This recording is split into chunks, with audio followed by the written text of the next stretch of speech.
far from here, focused on my own way, with never looking back to those who lived in fear.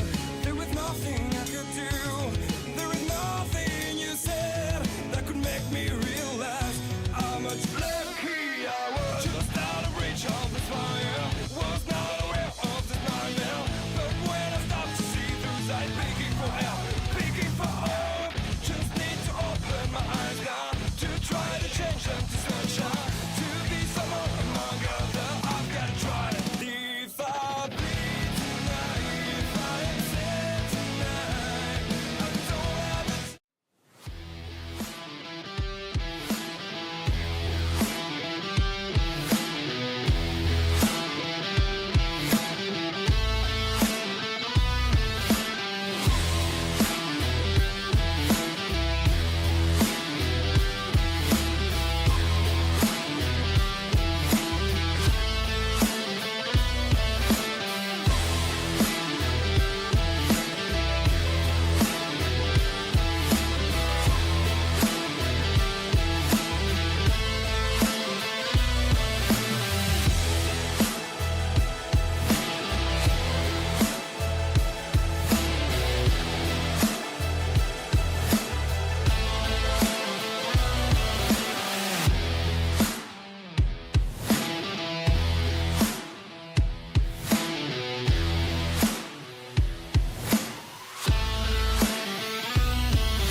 All right, folks, kicking off the season here for the Coast2Coast Racing League here tonight. Hometown Heroes, that's right.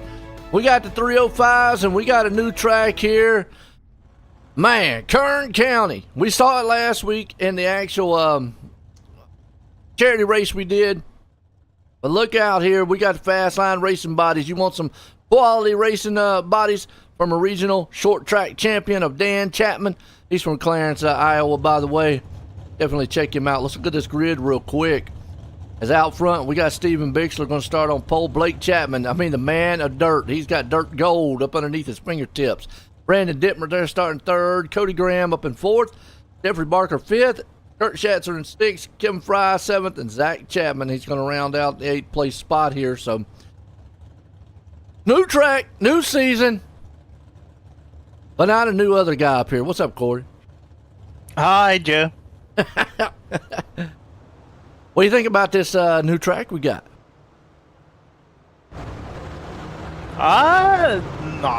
You know, I only drove a UMP modified around here, so I don't have too much opinion. It's small and narrow, and I hate it. Yeah, well, okay. Well, look, we're going to find out what some of these other guys like about it. They like, you know, the small, narrow part of it, or, you know, last week in Trading Paint's going to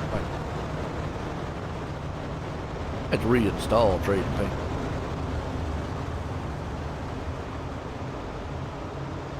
Problem last week, but I didn't have no problems the other night.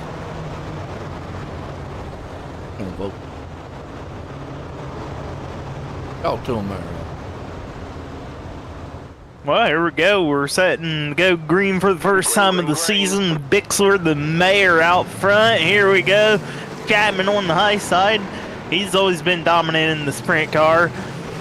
See who can win heat race number 1. Blake Chapman already out front, still out of turn number 4. He'll lead lap number 1. Bixler right behind there, 2x2 right behind Bixler. That's Graham up on the high side, and that is Dittmer on the bottom. We've not seen Dittmer here in a while.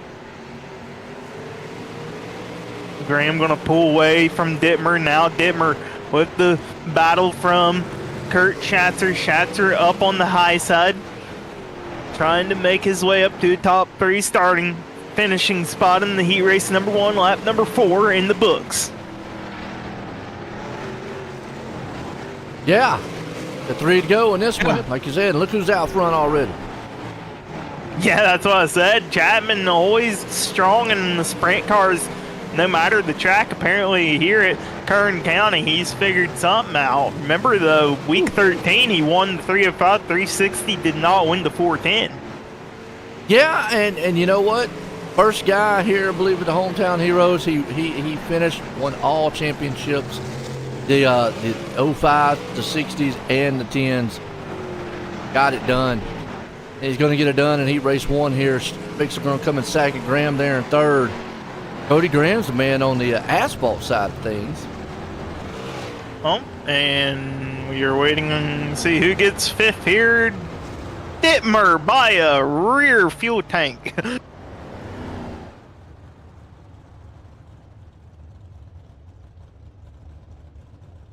Absolutely. All right, let's swing us on over here to heat race number 2. Langdon Mechanical, second to none. Heating and Air Conditioning Company in the Hamilton area. Promise to the customers they're going to bring their own special techs to it so that you'll have them 100% of the way. Check out Langdon Mechanical. Let's look at the grid right fast. We got Colin Johnson out front. Gary Taylor there in second. Jacob Old Moose, he's going to start third. Andy Patton up in fourth. Joe Moose there in fifth. Got Patrick Spangler going to be in seventh. And Anthony Morano is going to be in the 8th place spot. Is good start here to the season so far. Yeah. I mean, only 1 heat race has been ran. We did have the week 13 though, so. Drive me crazy, man. Why trading paints? I don't know what's wrong with your trading paints. My trading paints work. Last night it worked. Paint show up, but for some reason, cars they are just not wanting to operate. We're gonna fix it for the 360 for you. Well, I'm gonna uninstall trading paints too. Well, that ain't the fix I was thinking. But sure, here we go. Anyways, heat number 2, Colin Johnston gonna lead him off to the green flag, and a little bit of blink behind him there. Alrighty. Look at this, Gary Taylor up on the high side, gonna take over the lead out of turn number 2. He's gonna try to bring along Andy Patton, and he does. Now it's the battle between Moose on the inside and Colin Johnson on the outside. Johnson, oh my. I got in the wall. He does down here in turn 1 and 2. Will he see the fence? He does, and he is on his side. Wow.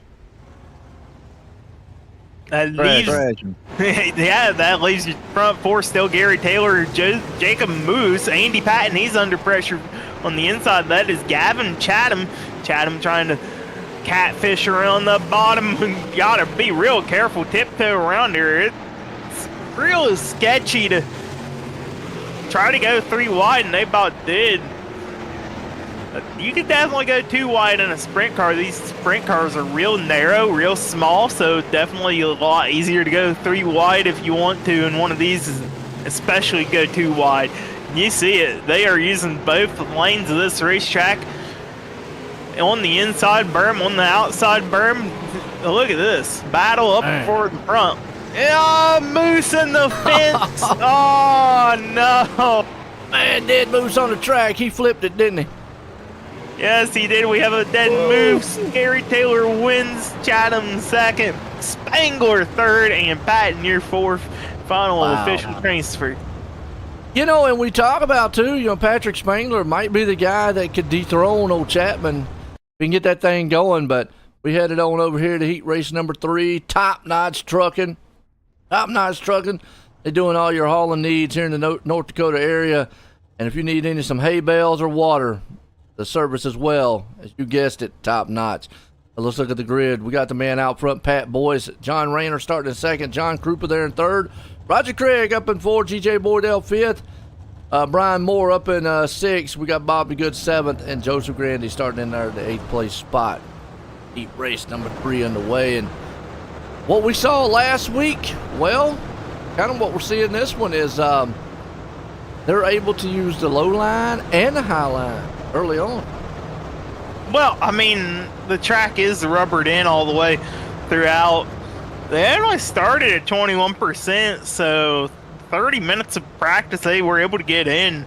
They really wore this track in, and it is Racy Joe, and you see the pace truck, it pulls off down in turn 1, but we don't get green until we get out of turn number 4. Well, I just got confirmation that Roger Craig said that trading paints is actually working for some folks and not working for others. So maybe I'm just not the only one. As it worked last night, I don't know. Maybe trading paints is having some problems on their back end stuff, but oh, he done a wheelie. John Rayner on the start. It was Bob the Good and Brian Moore Sr. falling to the back already at the start. Look at this Rayner. Running in second, Pat Boyce in the lead. Craig bullying people out of the way. That was G.J. Boydell that he door slammed on out of the way there. Yeah, and Boydell fell back to 7th place, but them guys back there looking out. They're in 3rd place there round. Oh, Grandy in the wall, and another one in the wall. Bob the Good. Oh, they got tangled up, and that puts who's up in second. Here he comes. Oh, Craig up in the second spot. He's got pressure, though. That's John Rayner right behind him. Craig hitting the berm. He cut the field. Did you see that? Yeah, he outdid. He's going to go for the miniature track. They are not giving each other breathing room at all in this heat race. Third and final heat race of the 305, and they want to kill each other out here on there. That Boyce is loving it. He's out there, man. He does. Boyce out front by about a straightaway over second place. That's Roger Craig. The white flag, the bell lap. Who's going to hang on? Who's going to not wreck? That's the big question. Man, Roger going to hang on to second in a battle with John Rayner. Rayner's going to hang on that third. Moore comes up to fourth, but Pat Boyce is going to walk away with this one. Wow, that was a wild one. Race 3. And that puts us in a warm-up, folks. We'll be right back here in just a few.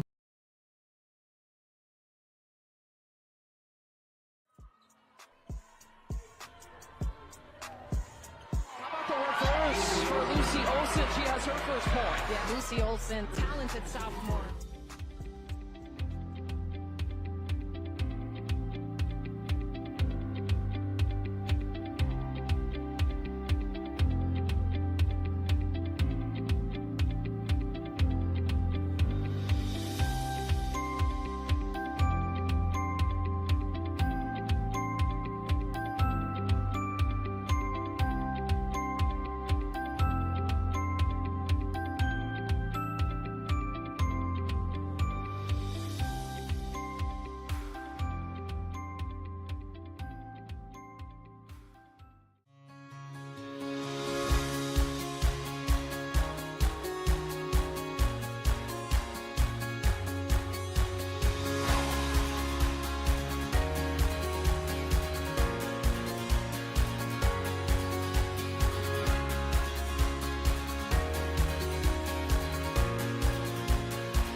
All right, folks, here we go. Getting set. Feature time here tonight. 305 wing sprints here, Kern County. Hometown heroes. Guys, man, we're going to look at our catalytic recovery. Starting to line up here. Blake Chapman out front in this one. He's got that thing, man, looking good. Gary Taylor's there along with him. Pat Boy sitting in third. Stephen Bixler up in fourth. Gavin Chatham, he's there in fifth. Roger Craig sixth. Cody Graham seventh. Patrick Spankler up in the eighth. John Rayner ninth. Kurt Shatner in there in 10th. Andy Patton starting 11th. Brian Moore 12th. Brian Dittmer, he's going to be the man in 13th place spot. Got Andy Morano sitting there. Anthony Morano sitting in 14th. J.D. Bordell 15th. Jeffrey Barker 16th. Joe Moose up in 17th. Bob DeGood 18th. Dak Chapman in 19th. Jacob Moose starting 20th. John Krupa, he's 21st. Kevin Fry 22nd. Nolan Johnson 23rd. 24th place is Joseph Grandy. Good looking field here so far. Yeah, field of 24 cars, and it does look like we got all 24 of them. This is going to get hectic if we go green, because your race leader will probably end up catching lap traffic before too many laps are scored, and he's going to have to maneuver his way on around everybody. They are only running 20 laps, so it might not be too bad. We get an early caution, late caution, it might help out your race leader, but it will be interesting if he does get it to the traffic. Oh, yeah.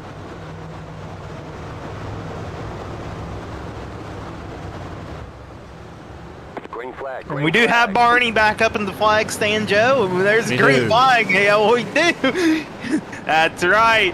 They just have not added in the lights yet to this racing track.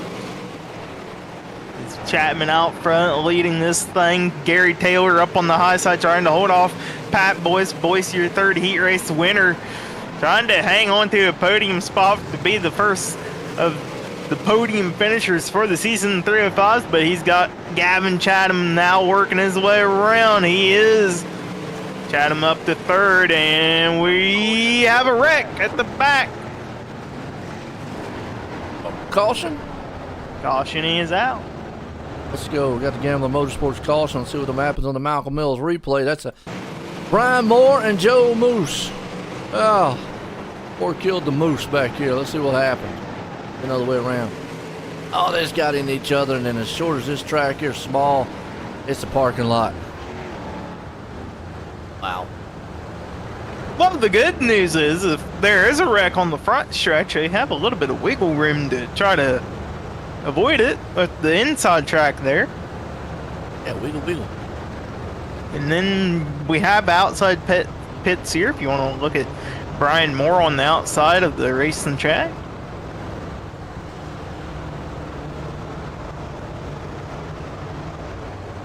Little entrance and exit. Taylor out front leading this one, though.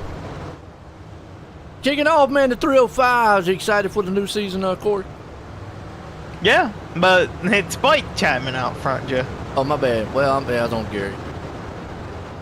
Blake Chapman. Well, who knew?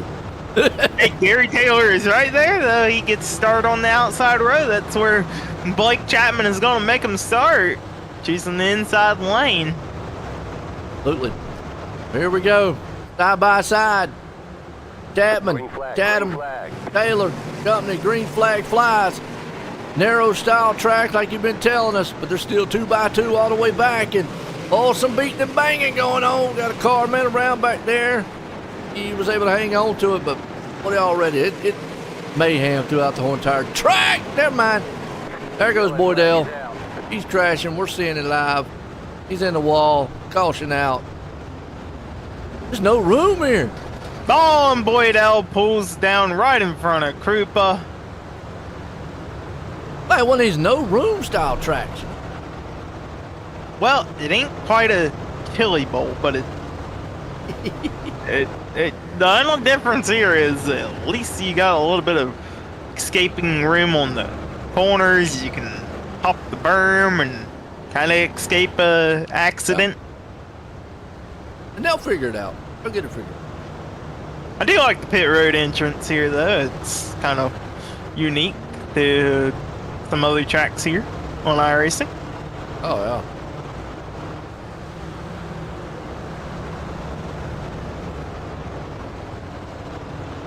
Granted, there are tracks that have outside pits, but none that have an entrance kind of like this, where you almost got to come to a stop to turn to the right to get in.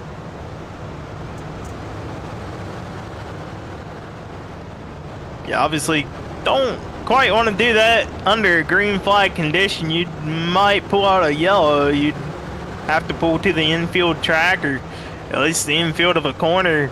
So you're fixing ready to go back green. You have Chapman out front still over Gavin Chatham now in second place. Here we go. Green flag is back out. You got Chapman, Chatham, Graham. Got a lot of hams out there. Well, it's a man, You got a man hand, and a Spangler. And a Spangler. There we go. Hey, top-notch guys up there, but they're battling hard in the back and they're wrecking. Oh, it's a junkyard. Wow, are you kidding? Oh, Roger's involved with that one too. Man. Look out, they were 3 wide back there. I don't know if 3 wide's going to work too good at this track. Man, bumper cars. Oh, then it just... They just came up in there, man, and kept piling in.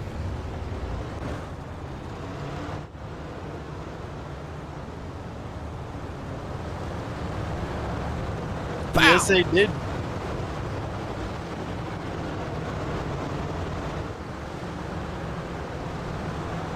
Well, I appreciate everybody tuning in here. We're kicking off the season for Hometown Heroes here at the Coast2Coast Racing League. Back at it again. I got Corey up here with me. So we can't keep him talking this time. It's only the Xfinity where I zone out. Zones out anywhere. I zone out more in the Xfinity than I do in Zones this. out anywhere.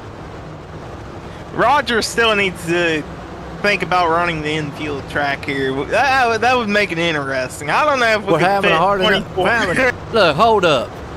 I don't want to say we're having a hard enough time on the outside track, but you want to go to even smaller track? Come on, Yes. Hey, man, I don't know. Well, because man. Maybe put maybe you could put those little legend midgets in the little one. That would work. They're little, you know. It would sound like a bunch of weed eaters out there. Green flag. We're back racing here at 305s though. Out front, Blake Chapman. He's picking up where he left off last season. You got Gavin Chatham right there behind him. Cody Graham, Patrick Spangler. You got Gary Taylor here with Andy Patton. That's the biggest battle happening around 6th, 7th place. Spot! Oh! Ping-ponged off the backside there. Patton did. Oh, hang on to it. Oh, we got a car flipping. It's Rayner. Rayner. Yeah, where's it?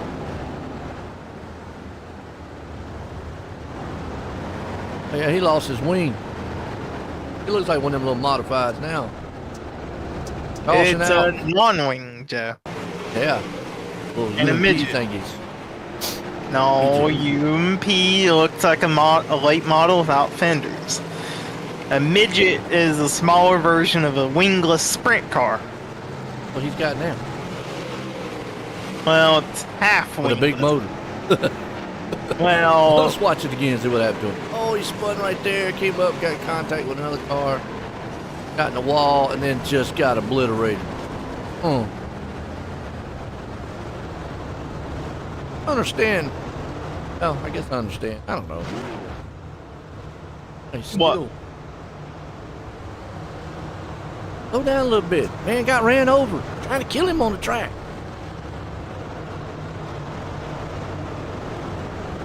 Getting set to go back green. And a good one here with the 305s. Mean sprints. It's a new track. We're still on that build from last season too, which is a whole new build. You know, they just trying to figure that out. Now they throw in a whole new track here too, which is a lot shorter. So it'll take some time for these guys to get it figured out. yeah, it's a 0.3 of a mile track, and they're just trying to get it figured out. I think the infield is a quarter mile, believe it or not. It's just a little bit more thinner than what the big track is. Nice. Meanwhile, right here around 7th place spots, you got Morano, Patton, Bixler. Them two guys are going at it side by side. One thing I have noticed is don't see really a dominant line yet.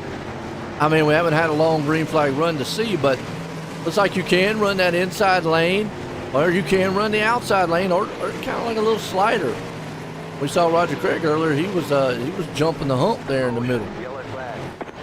Oh, wrecking in the back. Kill us out. No moves, GJ Boydell. Let's look at our Malcolm Mills replay as our Gamble Motorsports cautions out. See what happened to Moose Man here. Got up on that hump I was talking about, then got in the back tire. And then those two guys, boom. Boom. Shakalaka. Right? Back. Boom. Right. Yeah, we got a flag man back. He took a vacation last week. That's what it was. He did. They finally got him to come over here. They paid him another hot dog to come over. Yeah, that's it.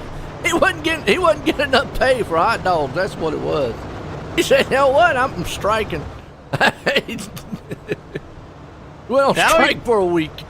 Now we just need to pay somebody to install light bulbs up in the light poles here, and then we're golden. Where's the light poles at? I don't see them. Ain't high enough.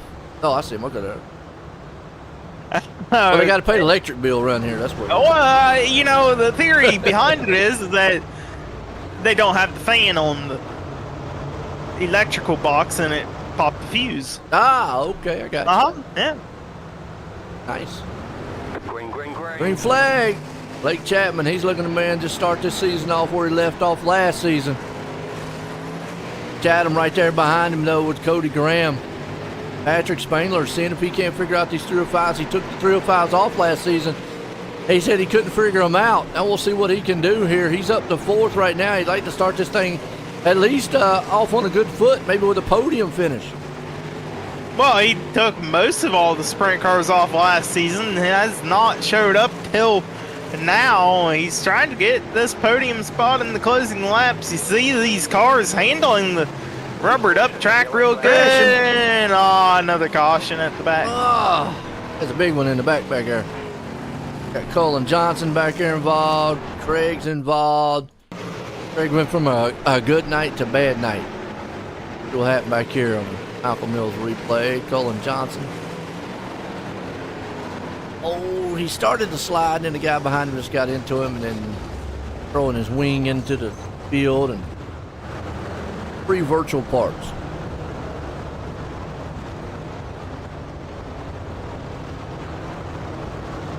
It's a learning process here, folks. A learning process. It is. It's going to take some growing pains. That's the word.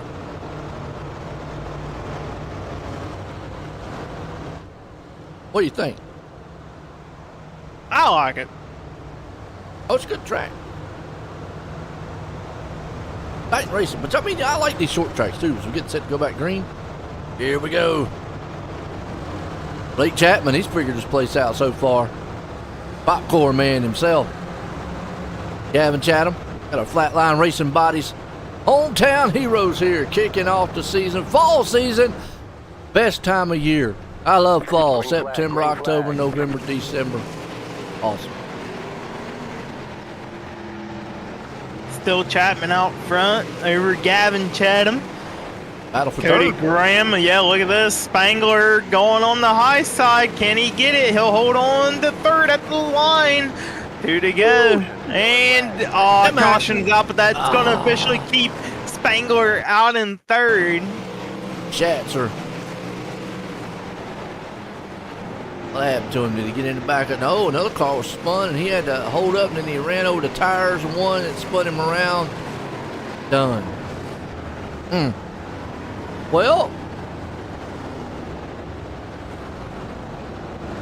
I don't know. It's putting Spangler in 3rd.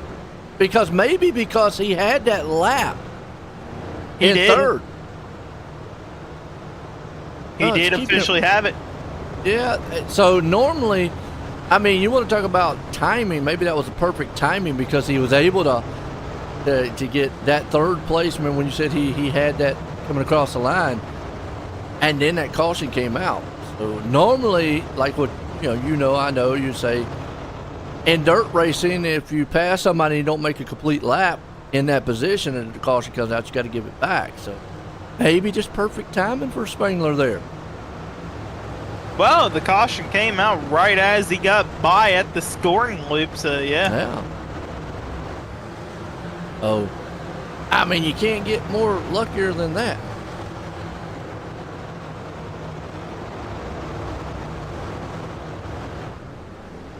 Here we go. Green flag back out. Let's see if we can get this thing finished up. Should see the... Are we going to see the checkered or the white? Because we're on lap number 20. We are going to see the white flag in the air. Bell lap.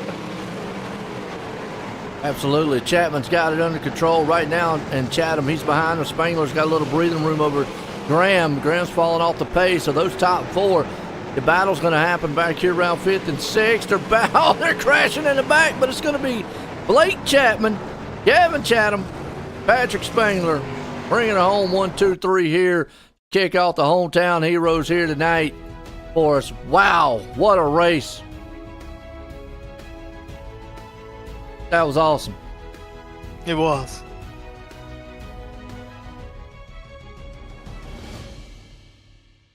Chris Spangler, let's get a word with him. Hey, Patrick, you got a copy on me?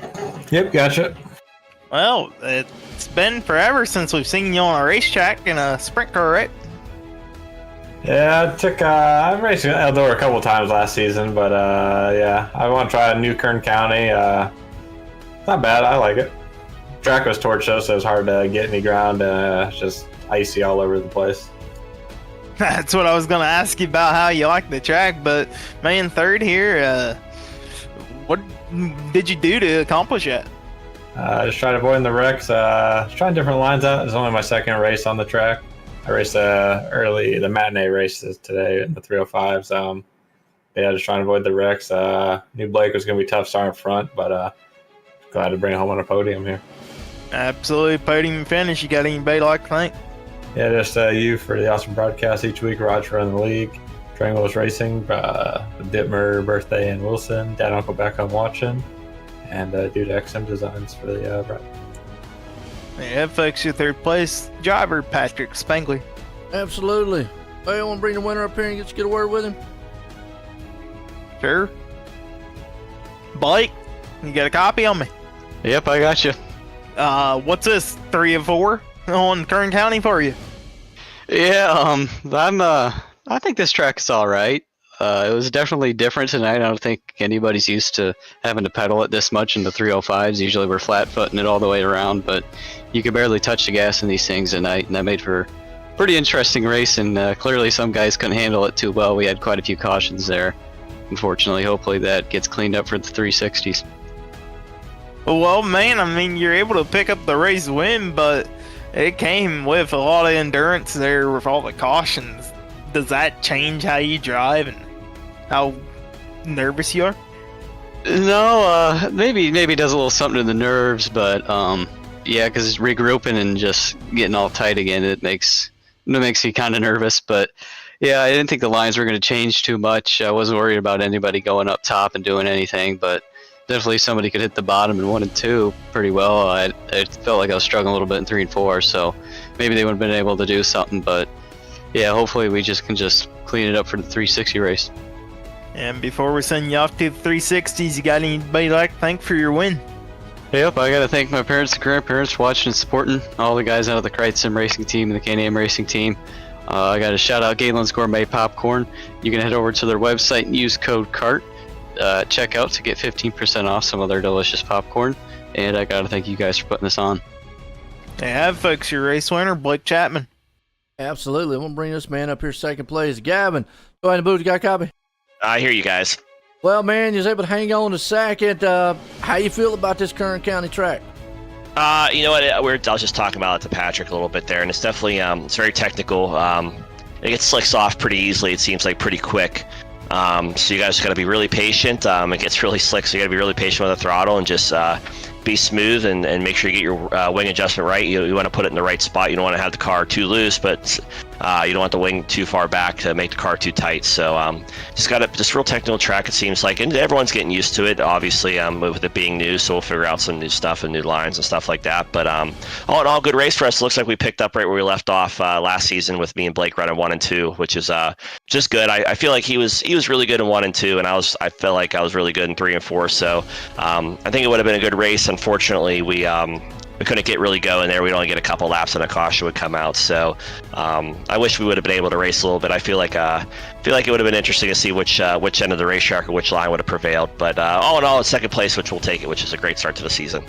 No doubt, good starts. Got anybody you want to thank for a good one? I just want to thank you guys for putting on an awesome broadcast, Coast to Coast Racing for putting on this league, and everyone that helps out behind the scenes, sponsors, and everybody that puts us on for us. It's awesome to come out here and be able to race in all the divisions that we do, and have a good time and hopefully put on a good show for everybody. I just want to excuse me. I just want to thank Chatham Motorsports, Mike Schick Motorsport Designs, Velocity Race Designs, Miller Time Motorsports, and Northeast Outlaw Motorsports. I want to thank all the fans who came out and watched and support the league. I hope we put on a good show for y'all. And I just want to thank my fans that everybody comes out and supports me. There you go. Second place man, Gavin Chatham, man. Put on. Well, we got 360s coming up. Don't go anywhere, folks. We'll be right back here in a few.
Well, good evening, everybody. Welcome to our weekly race chat.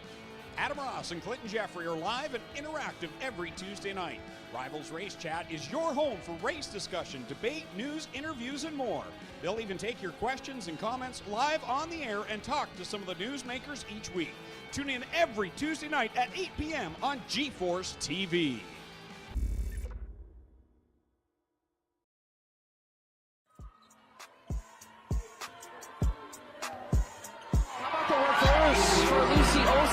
gets her first point. Yeah, Lucy Olson, talented sophomore.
All right, folks. 360 time. Sorry about that little delay there. We're trying to figure out what's going on with these paints here. And yeah, I'm trading paints. Corey's over here trying to help me out with putting in some new ones. But nonetheless, don't want to take away from the action here because we got heat race number 1 here, the 360 wing sprints here tonight for the hometown heroes. Now we got a little bit more power. Here's heat race 1 here for the fast line racing body. So, what do you think, Corey? Yeah, I think it's all right. I mean, the tracking is rubbered in as we had in the 305, so they should be able to maneuver around a little bit more, especially with the more horsepower, able to still power glide out of the corner.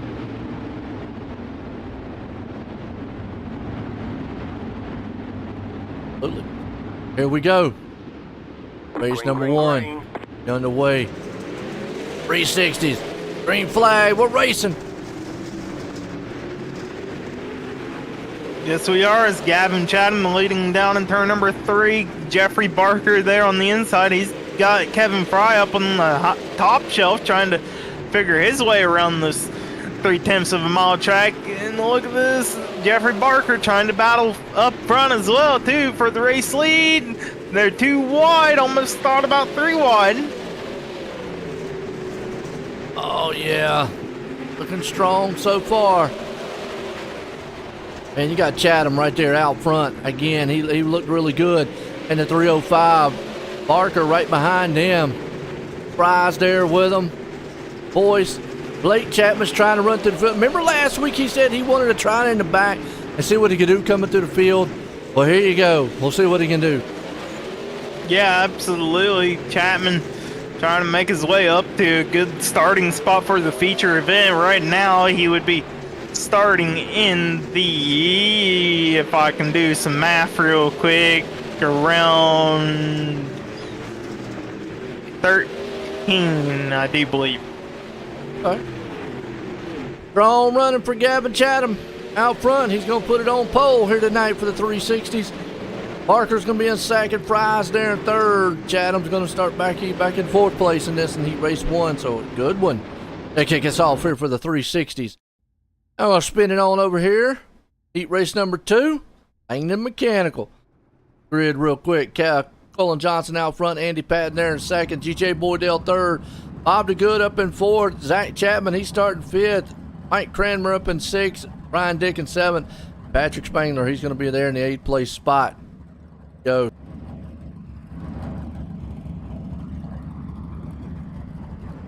It's definitely a little bit different driving style for the 360s here. You almost have to send it in real hard, and then the power out of these cars pulls you more on the exit than what we had in the 305, and it's so weird of a track. You gotta really send it in, but if you send it in too hard, you're gonna push up into the guy on your outside. If there ain't a guy on your outside, you're gonna push up into the wall. But if you don't go too hard into the corner, you're gonna get passed on the inside when somebody sneaks their nose under you. So it's a balancing act for these drivers. Oh, yeah. You're right.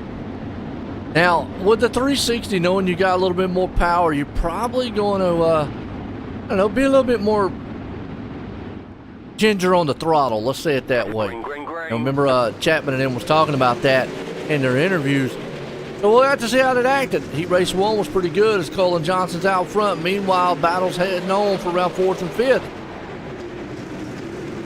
Yes, it is. The battle is right there. Zach Chapman trying to get around GJ Boydell, puts a little fender, and oh my, we almost sent a car to the pit. That was Bob DeGood. Almost a perfect clean shot, but luckily he did catch a fence there in turn 1. As we still got your race leader, Colin Johnson. He's all challenged up by Andy Patton. Andy Patton on the outside down the back chute. Can he take over the race lead? Not quite yet. Down the front straightaway, he does. Yeah, he got him right there. Barely, though. They're still going to go side by side. They're going to come with about 3 laps to go. You got Patton, Johnson, Spangler. Boydell back there battling out. So Patrick Spangler getting back out here, getting the groove of things here for these 3 wing sprints as he's back up to 3rd. Had a pretty good finish on his own, but Andy Patton now walking away. And here to the white flag, final time here for this 360 wing sprints tonight. Hometown Heroes.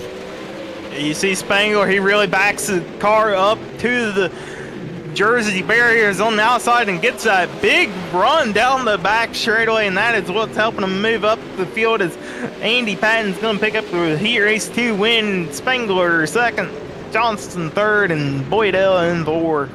Wow, what a finish to that one. Bring us on over here to race number 3. Top Knot Struggling.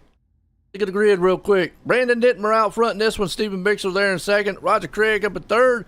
Brian Moore, he's going to be up in 4th.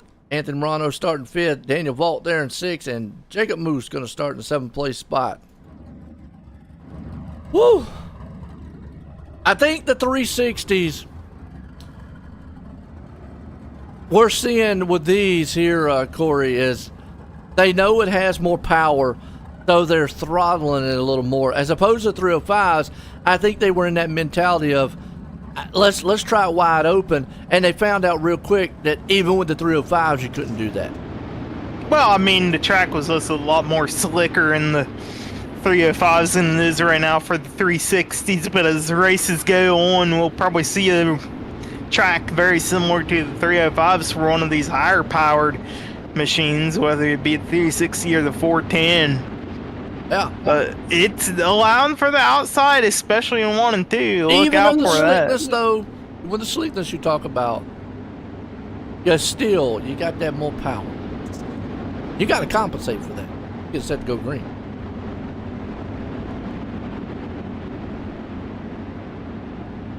I mean, you could hammer it. Not going to turn out well. Well, I'm sure somebody has. And it ain't turned out well. That would be huge, yeah. Man, I'd be out there put. Yo, wouldn't know what to do if he was in a dirt car. Put. Dittmer out front. Greg already Greg's dead. in trouble. Yeah, he's upside down flipping. He's out.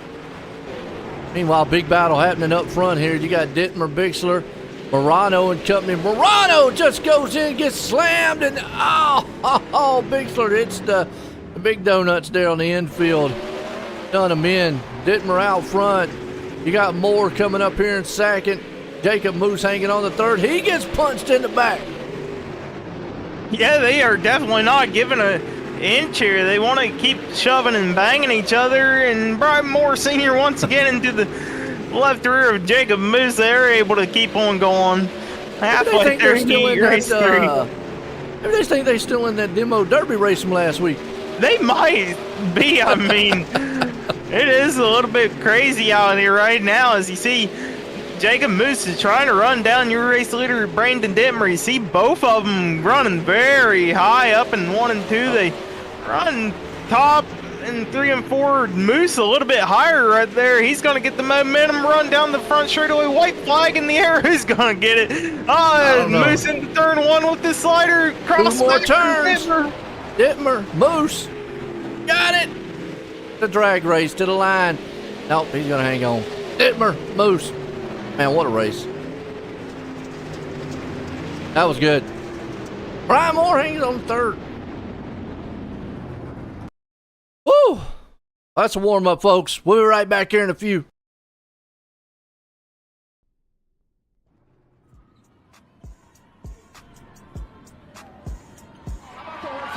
For Lucy Olsen, she has her first point. Yeah, Lucy Olsen, talented sophomore.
All right, folks, here we go. Feature time here tonight. And we have a good one out here with the 360s. I think if we saw anything, maybe what we, from what I saw, maybe learned anything from the heat races as opposed from the 305, 360 is mindful of the throttle. We heard Chapman speak of that on the 305s last season, they were able to try to, go a little wide open with the 305s. And here, some guys were trying it, and they found out real quick they couldn't. Well, on a 360, we've talked about that, Corey.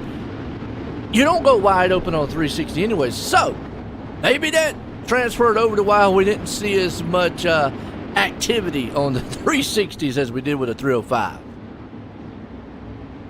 And also, I noticed something, too. Track is a lot darker this season. Maybe they fixed that darkness, rubber going down. Well, it could be that this track is in California and the dirt composition is different than elsewhere. First California track, first West Coast track. I think the most west track we had before this was actually Knoxville over in Iowa, so definitely a little bit different of a racetrack here. Here we go, green flag out front. Gavin Chatham over Andy Patton. Yeah, it's going to be interesting to see, but man, look out! Oh, almost a pile up yellow flag. Yep, Daniel Vault involved with that one. Well, they got it shaked up back there, but it puts us in a Gamma Motorsports caution. We'll see the Malcolm Mills replay here. That was Vault, Joe Moose. And them boys, man, were just, they were almost 3 wide, and then, he just spun and then got into it and able to keep going. Vault was, but wow. Could have been maybe more disaster. Was.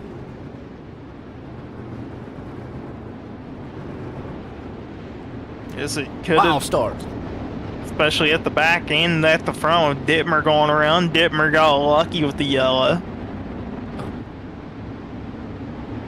Wild start to this one. Oh.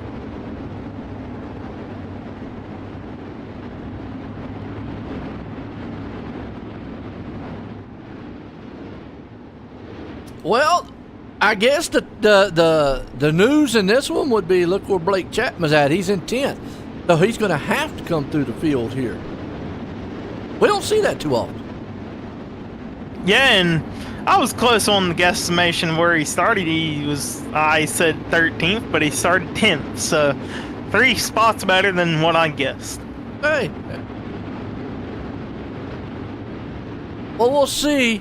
He's going to need some green flag runs, I think, to get it done, to come up through here. His caution's going to slow him down a little bit if it keeps happening. But, man, look at this. Already 3 wide back here with Jacob Moose and company.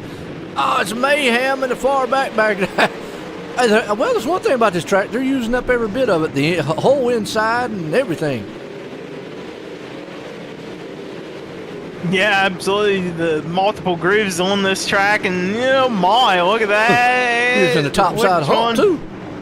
Something triggered the yellow. It might have been for Flaro, but that was a weird. Gary Taylor, yeah.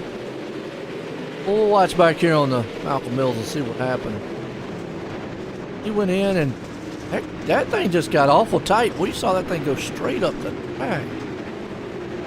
Then Gary Taylor. Wild one here.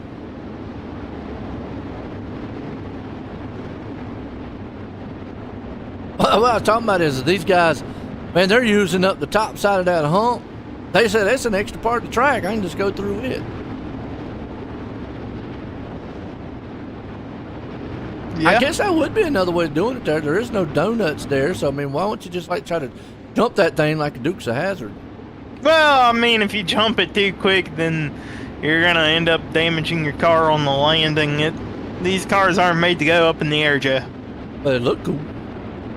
Okay, it'd look cool, but you would end up hurting yourself more than. Corey has no sense of humor whatsoever. No sense of oh yeah, that would look awesome. He's just over here wanting to be all like, yeah, we're gonna tear your car up. Don't do it.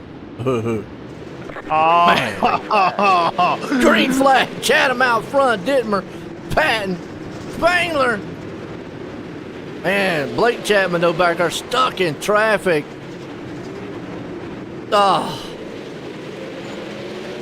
Good racing for a second, though. Yes, it is. We're going to really analyze how Spangler maneuvers around this racetrack up on the high side. He's about the only one that likes to go up there. You got two behind him going as far up as he is. It's one of the Mooses, Jacob Moose. Do we even have a Joe Moose? We do have Joe Moose. He's all the way at the back. Yeah, 23rd. Uh-oh, crashing. Bob the Good. Oh, no. Back and watch what happened to Bob the Good back here in the back. And a little tagging and bagging the car on the wall.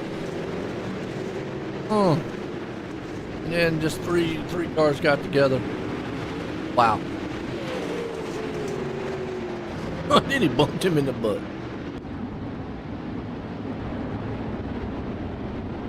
Well, what I'm learning and seeing here, Corey, Chapman's having a hard time coming through the field. Yeah, it's a lot hard to come through the field when you got to try to pass cars that are 2 or 3 wide in front of you. Yeah. Knock them out of the way. You'd knock them out of the way. I would. Especially if one of them was Boyette in front of me. Well, folks, Joe is talking about wanting Boyette. to... Boyette. Oh, we say his last name. Wow. Boyette.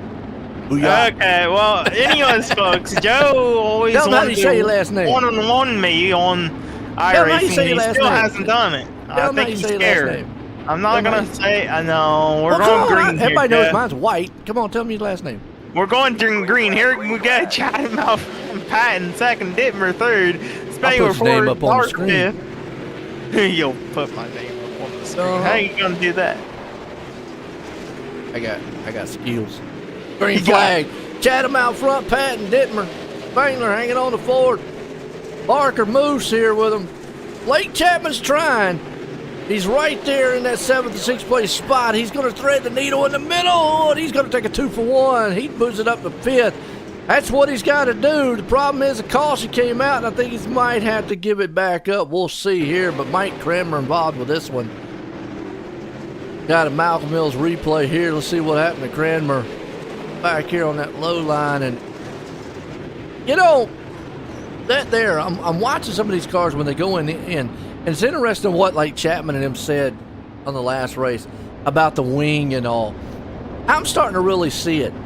You're either going to get loose or the car wants to push really bad, and then it might break loose on you. I've seen a couple times here, Corey, guys go into the turn, and when they go into the turn, it's almost like they either have to kind of jerk the wheel to make it slide, you know, for the slide in the turn, or that front end just wants to keep going straight on them.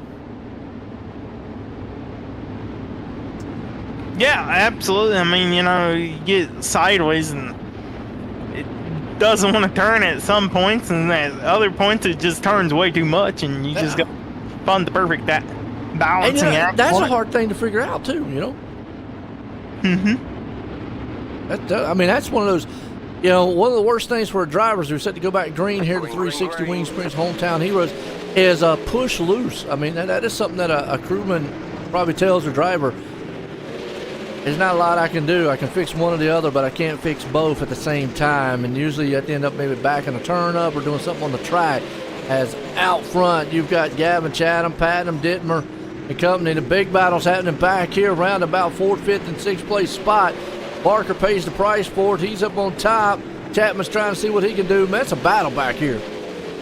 Yes, it is. You got cars all over the place. You still have them running too wide in a lot of areas on the racetrack for a lot of positions. You can either, it's really good to see. I mean, not too many of the tracks have been like this where you can just run on the bottom or the top, so you got to be real careful on the bottom, like we see with Spangler there. If you get up on that inside berm, it's kind of like at Knoxville, except for turn one is a little bit more treacherous. If you put the left front up on it, you put the left front up on the berm in 3 and 4, but you put it up on the berm in 1 and 2, you're going to shoot up to the top. As you see there, right behind Spangler on the high side, that is going to be Blake Chapman. Dittmer in the wall, and he gets involved a little bit in contact there. It's all good. They stay green. Chapman's still trying to run down for a podium finish. Someone's dethroning Chapman at least for a 360. He's not going to sweep the 360s quite this season. Well, you know, and also to go on to what you're talking about that inside berm there too, it's not slowing those cars down, like you said, as much as would be in some of the other tracks. So they're able to utilize getting up on that inside berm there. I call it like an inside cushion, so to speak, because there's not really much of a cushion here because this track is almost flat. You know, we talk about it. Chatham right now, he is up here, man, in lap traffic. And, well, as I say that, never mind. We got a caution out because now he was about to head in lap traffic. Kevin Fry earlier on here by himself. And that's what we was talking about. Thing just got loose on him and around.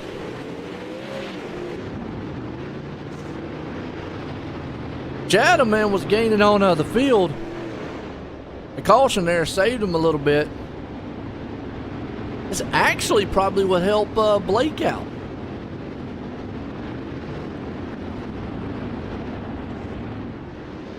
And Spain. I mean, yeah, we'll help him in the fact that it bunches this field back up, especially for Blake trying to go. No, not quite a green, white checkered. We are only on lap 17, Joe. Well, it says 3 to go on my end. Okay, it ain't that. That it says 3 to go, so at 3 to go, really? A green, white checkered is 2. Normally, on the asphalt side, anytime you look at the broadcast, it's green, white checkered. But when they cross the line, it will be 2. Gotta always remember it's gonna go off the left. Chatham out front, Patton there in second. Blue starting in third. We got Chapman, he's gonna be up before Spangler. And green flag, we're back racing. Chatham out front here. He gets that good jump out there in the front side. Patton, Moose there with him. And is Patton gonna try to get a run? No, he gets up into the wall. Blake Chapman's trying to at least get in third. Is he going to be able to? Is it going to come to the white flag this time by? Well, he's definitely going to try to find a way around both the Moose and Patton. And Moose a little bit loose out of turn 4. That'll guarantee Chapman up the top 3, at least for now. A couple more corners to go. Can he move up to second place? He ain't going to be able to get the race win unless Chatham just absolutely messes up out of the corner. Chatham's going to win, Patton second, Chapman third, and they beat each other up, coming to the line for Murano in fourth. Nice run here. These guys, so flip the script a little bit as Chatham's able to put the 360s home here for him. Get a word in with these guys, but that was a good one there. Nice running between these dudes. Drivers out here looking good.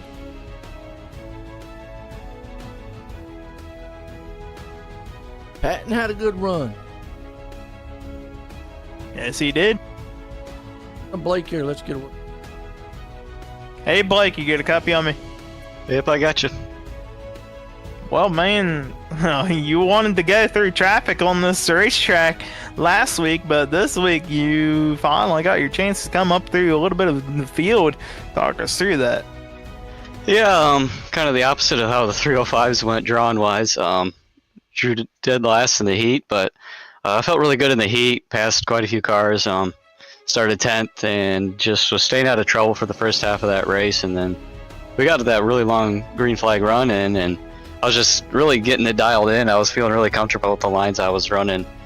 Just hope for a caution there at the very end. Maybe it would have had a shot at second there, but yeah, it was kind of fun to start little ways back in the field and have to pass some cars. Absolutely. Podium finish in the 360s. You got anybody like that? Hey, I got to thank my parents, grandparents for watching and supporting all the guys down at the Krite Sim Racing Team and the Can-Am Racing Team. I got to give a shout out to Galen's Gourmet Popcorn. They got some new Halloween flavors out. You can head over to their website and check that out. And don't forget to use code CART at checkout for 15% off your purchase. And I got to thank you guys for putting this podcast on. I'm not sure if that's one of their flavors. They might have candy corn, actually. You have to head over there and check it out, Joe. Absolutely, man. Yeah, thanks, guys. Well, there we go. That's Blake Chapman, as always, bringing it up here. But I'll bring up this man here, and let me get a word with him here again. Gavin Chatham. Gavin, join the booth. Got a copy? I hear you guys. Well, I talked to you last time.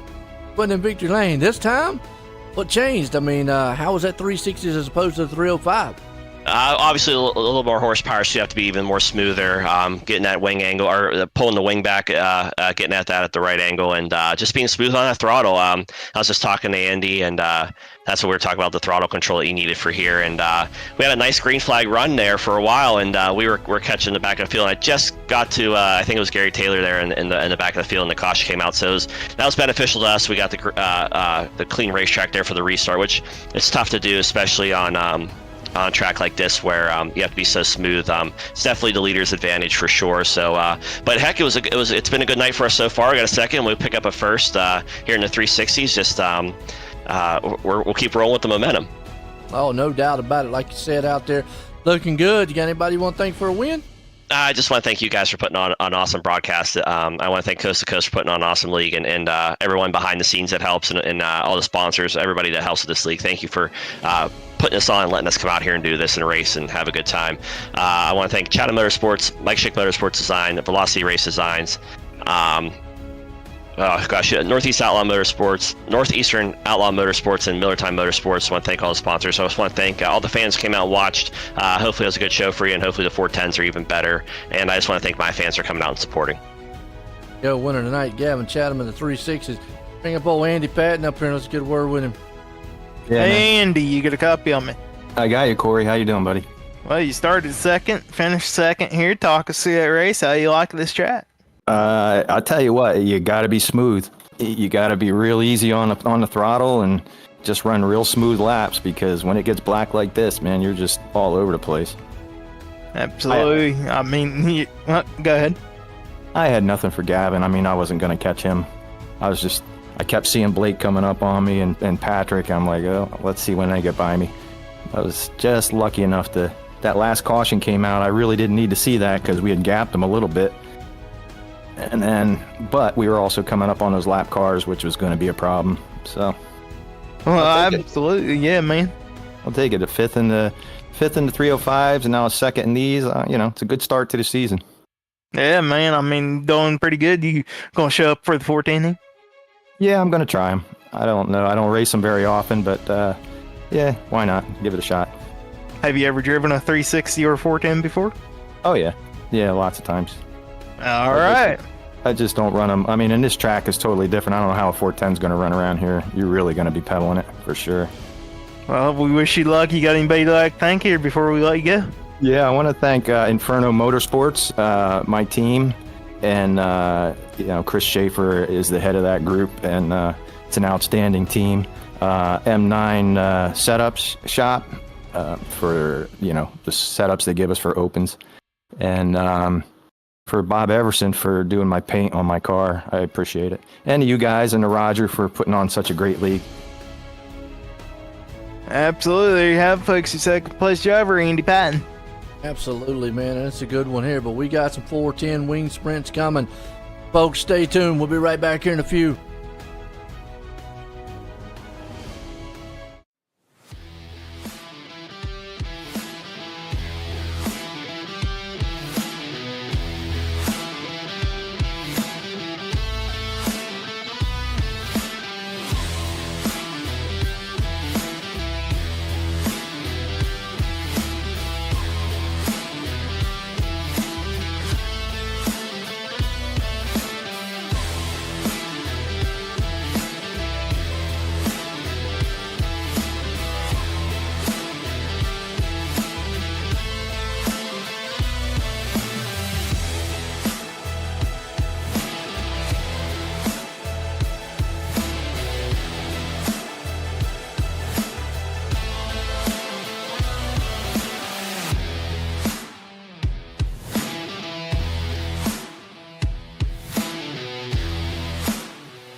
Olsen, she has her first point. Yeah, Lucy Olsen, talented sophomore.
All right, 410 wing sprints here. Now we got, always say, the bad boys, the big ones here. On a very small track, Corey. This ought to be interesting as we get set for our Fast Line Racing Bodies heat race number 1 is Gavin Chatham. He's been on top of it tonight so far. Gary Taylor's going to start in second. Brian Dickens there in third. Pat Boyce fourth. Brandon Dittmer in fifth. And Steven Bixler in sixth. So no Blake Chapman starting in the first one. So he's going to have to run through the field again unless he wins heat race 2. Or 3, depends on how many we have here. Okay. See what we got. Chatham, though, had the luck of the draw tonight. Yes, he has. He's trying to dethrone the past champion of Chapman. Let's see who can get the win here in heat race number 1 of the 410s. Either the big boys. You know, Joe, right now I'm following them from the nice and good drone. Nice. I thank our drone driver out there. Yeah. Got a sponsor for the drone cam, too. Is rolling down here. Find it in a minute. Go find the drone sponsor as we go green. There it is. Chapman Racing. Oh, he popped a wheelie. Chatham, man, on the throttle hard. Well, that kind of tells you right there this track's maybe a little sticky. And look at that, on the burn. Here comes Dickens. Pat Boyce and company, man, they're racing hard for third. Yes, they are hard racing out on this racetrack. The track a little bit run in. It's got rubber all the way on the inside, but it's fresh on the high side. You see Gary Taylor pop the wall there in front of Brian Dickens down the front straightaway. Woo. Dickens looking good so far. He's up to third. He's on the back end of Taylor. You got Boyce back here sitting in the 4th place spot with Bixler and Dittmer. Chatham out front trying to run away from it. So, but still, that big battle's happening there in the 2nd place. And, you know, with these cars, it would seem like, you know, all night they've been complaining about not being able to run wide. You don't want to bang the wall too hard there, but not being able to run wide open all the time or having to throttle it. Well, these cars, you just, now you can pretty much do probably whatever you want. I mean, you got all the power in the world underneath your foot here. They're hard battling for second. Yes, they are going hard at it for second place. The last straightaway, the last corners. Who's going to be able to hang on? We know the race winner for Heat Race 1 is going to be Gavin Chatham. Taylor second, Dickens third, Boyce fourth, and Bixler fifth. And Dittmer, he is spun around. We're going to have to wait on him. He is now making his way to the start-finish line. There he goes. Does a little wheelie for celebration. Yeah. All right, he race number 2 here, Langdon Mechanical. Look at the grid real quick. So we've got Brian Moore out front. Bob DeGood there in 2nd. Kevin Fry 3rd. There's Blake Chapman going to start in 4th. Andy Patton starting 5th. Patrick Spangler in 6th. So, I mean, a couple things here to kicking off the season here with the Hometown Heroes Flatline Racing Bodies is, 1, Chapman in the 305s. Hey, picked up where he left off last season, winning it. But in the 360s, not so much. He finished that one out around 2nd, 3rd. Didn't get it on the podium. Not bad, though. But in this one here, again, the pill draw. 2nd talking subject, Patrick Spangler's back out here. And he's kind of had an up and down roller coaster ride here so far. But you know what? We talked last night about, you know, points. Points are very important. It's the first race of the season. Don't say, hey, look, my season's over with. It's a long season. You got a lot of time to make up.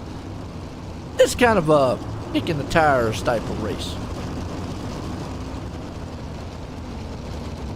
Yeah, absolutely. But Brian Moore Sr. not going to make the grid. They'll move Kevin Fry to the pole. You ever kick There the we tires go. a little bit? And Fry with the wheelie. wheelie down in turn 1. That's going to hurt him a little bit as both Chapman and Bob DeGood able to pull away.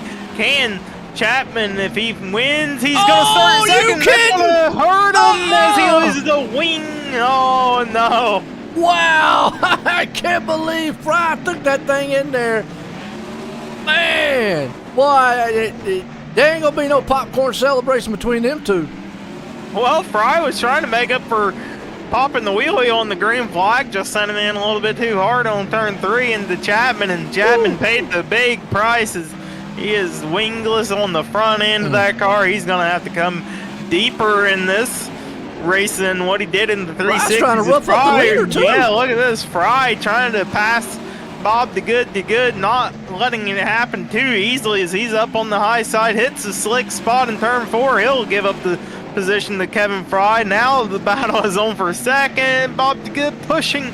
That's going to allow Andy Patton to 2nd place. Here comes Spangler to 3rd. DeGood falling back now. Wow. Man, I tell you what, a lot of hot and heavy action hanging on here in the first of this with Kevin Fry like a bulldozer coming through the front. Here comes Andy Patton, though. He says it's going to be short-lived for you, Fry. He's got that high line rolling, man, up there with a white flag. They get into each other. The leaders spin. Oh, man, no way. Good thing the checker was out, Joe. Woo, it was. Man, it was crazy here, but we got a heat race number 3. Man, Roger Craig's going to start out front in this one. Colin Johnson there in 2nd. Jeffrey Barker there in 3rd. Tyler Wilson going to start in 4th, and Daniel Vault there in 5th. But, man, Corey, I tell you, that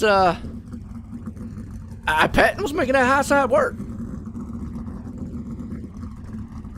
Yeah, he was. Man, that was crazy. Oh, first time we ever seen anybody obliterate Chapman.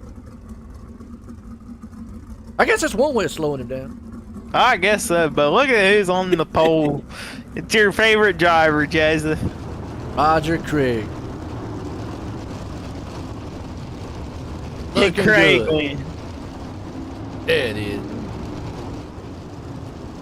Colin Johnson going to be there in 2nd with him. Gonna get a wheelie, pop it now. Want to do it on the start. No, you didn't always seen it hurt Kevin Fry on the initial start, and then Fry bullied his way up to the front once again. Well, let's see if old Craig, I mean, this would be for what? If he wins this one, he'd start third, wouldn't he? Nah. Good start. We should interview Craig if he wins a heat race. I want him to win a race. He almost won a truck race last night. Oh, no. He did. He was up there. He was running good. Got the rig in. Oh, he did wheeled like it. Fry. Oh. Well, they seen He's what showing Fry off. did. Now he's got to do the same thing. Yeah, he was out showing off. Meanwhile, battle up front. You got Johnson, Wilson. Looks like old Johnson's going to take the high side. Wilson's on the low side, going to take the lead from him. Roger's going to fall back in the third. He gets the thing gathered back up. See what he can do. Man, 410's got a lot of power in the seat of that thing. Yes, it is. Craig's trying to battle back up the second place on the inside of Johnston. Johnston able to get the bite down on the right rear out at the corner, and Craig going half around right there, right? Going to fall back behind Daniel Vaught. Fight back, try to get back up to the podium finish in heat race number 3. And a little bit too high there for Roger Craig. Craig, I'm sure you're listening. Quit messing up. Yeah, man, but hey, he's back there and forward. He's trying to hang on to that thing, dig some dirt. You got Wilson out front, Johnson hanging on the second, Vault's right there in third. Greg now's got his hands full with Jeffrey Barker, who's on his back cush bar. Hey, again, these 410s, they're a handful. Looking strong, white flag, checkered about to happen here for Wilson. He got it. Johnson came in second, Vault on home to third. But a good one here for the 410 wing sprints. Yeah, we ain't going to talk about Craig too often. That's all right. He did good. A little warm up. We'll be right back here in a few.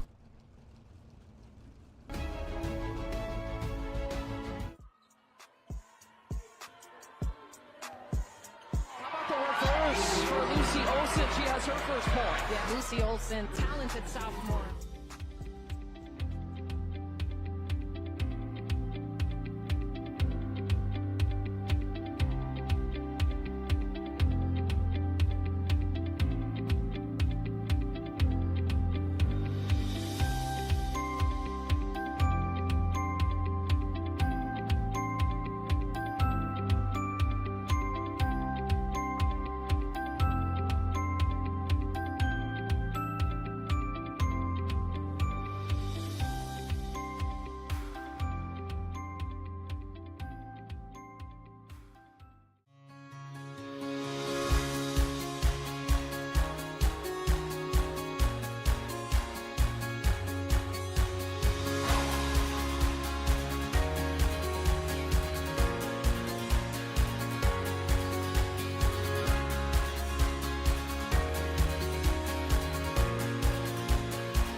All right, folks, here we go. 410 wing sprints. Ought to be a good one. Here's we're gonna grid these guys up. See what we got going on. And Boy was out there testing the track out in the warm up. What'd you learn? I didn't learn anything because I was messing around on the inside track, and when I was on the outside track, it was brutal. Brutal. Yeah. Hey, you know, I've always said it. My hat's off to guys on the dirt. To come out here and be able to do this stuff, you know, run how they run, it's crazy. Well, Gavin Chatham looks like he's going to kick this season off pretty good here for the Hometown Heroes. Blake Chapman started off on a high note, but man, the last two have not started off well for the field draw.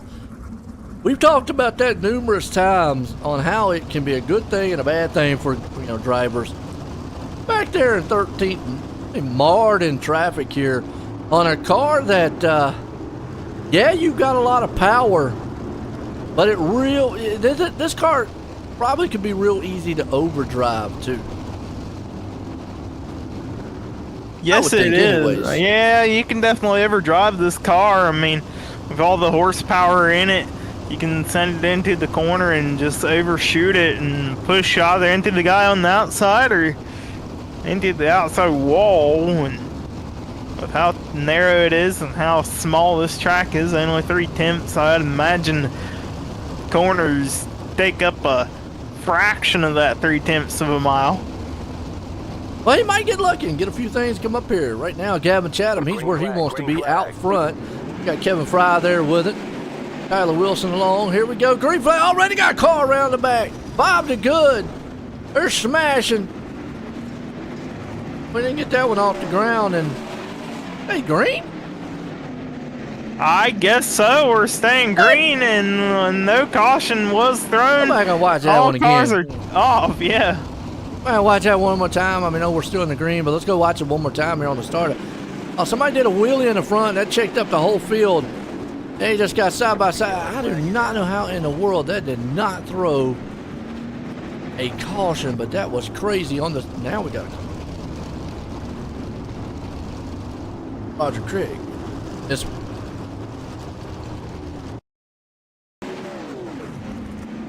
What happened to Craig? Craig was. He didn't have a wing, so he must have got caught up in that other one, and then he just spun in the middle of the track, and then he comes back up on the middle of the track, and right in front of the leader. Ah! Craig, what are you doing?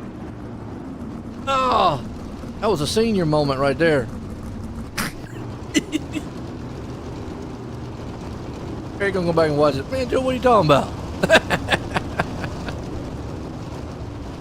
Gavin Chatham, though, I don't know if he's dodged a bullet or not, but it hurt the front wing. Wow. Talk about a turn of events. Yeah, absolutely.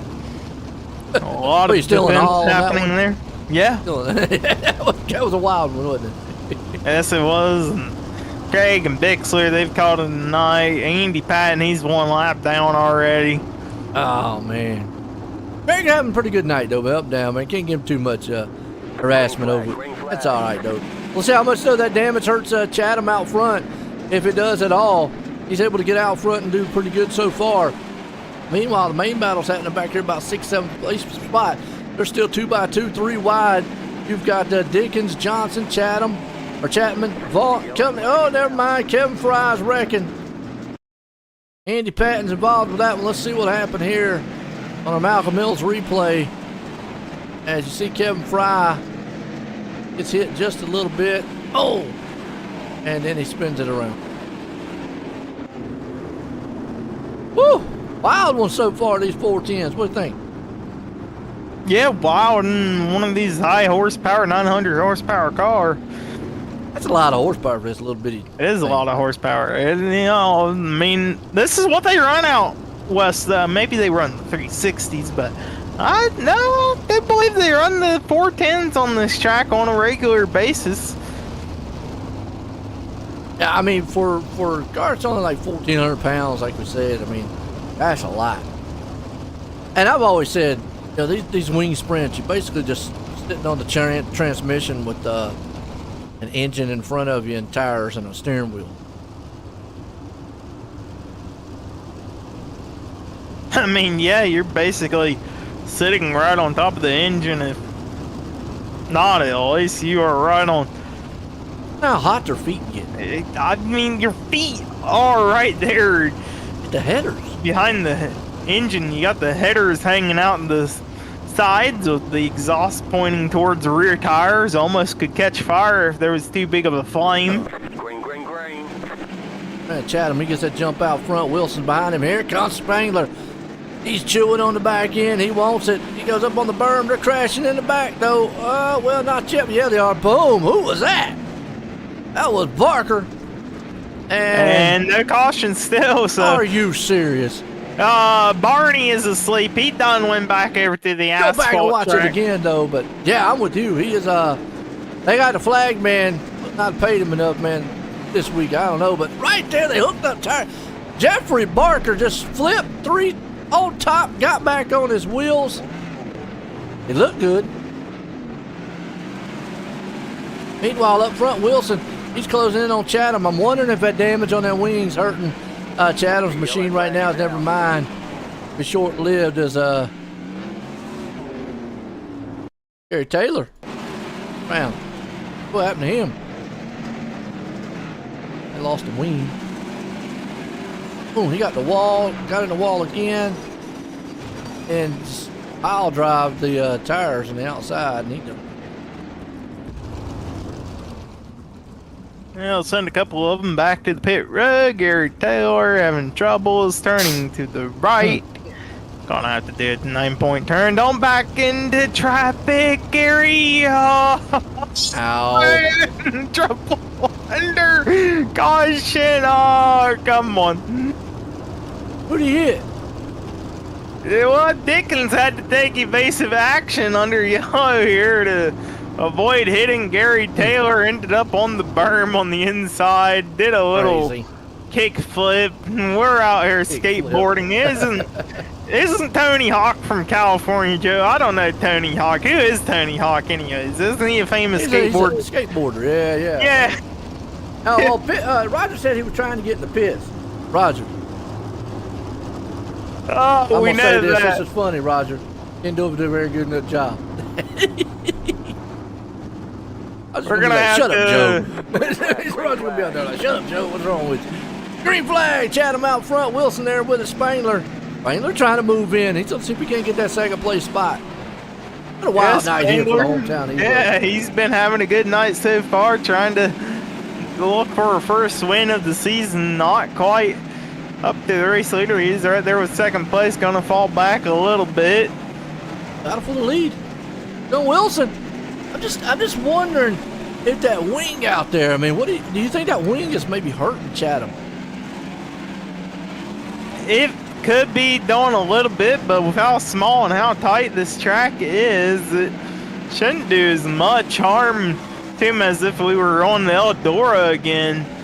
Well, right now he just lost the lead. Yeah, he man, did. He lost all the way back to and third. I think that wing, man, is upsetting the car just a little bit. He's not been able to rotate the turn. I like you, we'll just have to see if we can hang on to third. Maybe we'll get an inside. But right now, Brian Dickens is the man saying, look, I'm going to knock you out of the podium. As Blake did. Well, Popcorn Man just came out of nowhere. Talked about him all race long. There he is up in fifth. Well, he's trying to run the high side, hits cushion up in turn 1 and 2. Now he goes all the way down low with the slider into 3 and 4. Good job.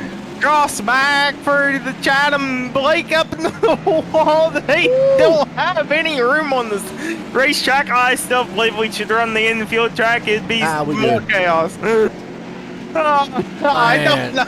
I like the chaos. Chapman's up to fourth. Wilson's out front in this one. Caution out. Uh-oh. Kevin Fry. Not the night he wants. Ian wrecking. See what happened to him. And I was trying to throw that thing in wicked up on that top of the cushion, and it just bounces off. He gets another car, and he pays the price. Done. Woo! Wild one. Tyler Wilson trying to hang on to this thing. He's only got a couple more laps to get it done. Yes, he does. Same with Chapman. He's got a little bit to go.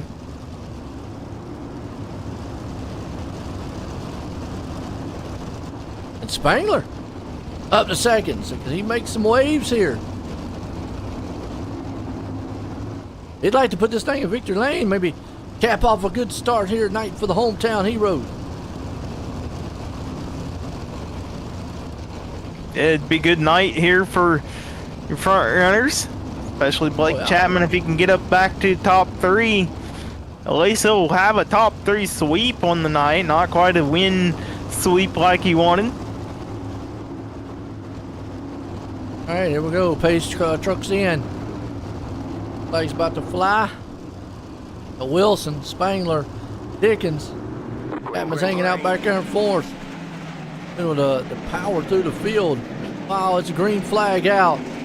Spangler trying to protect that inside lane from Dickens. On that burn, slows him down just a little bit.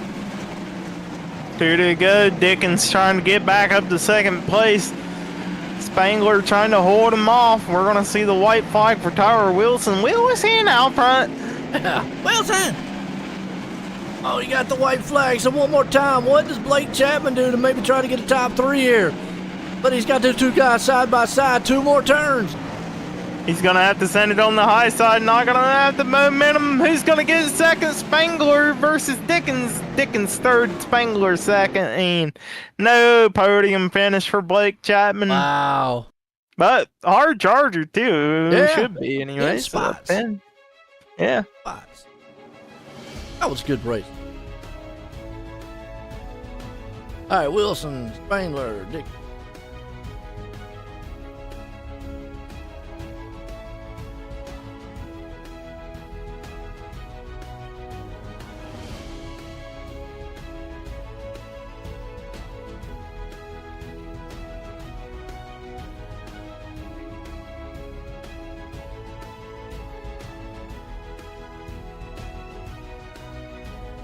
I'll let you get a word with Patrick Spangler, Joe.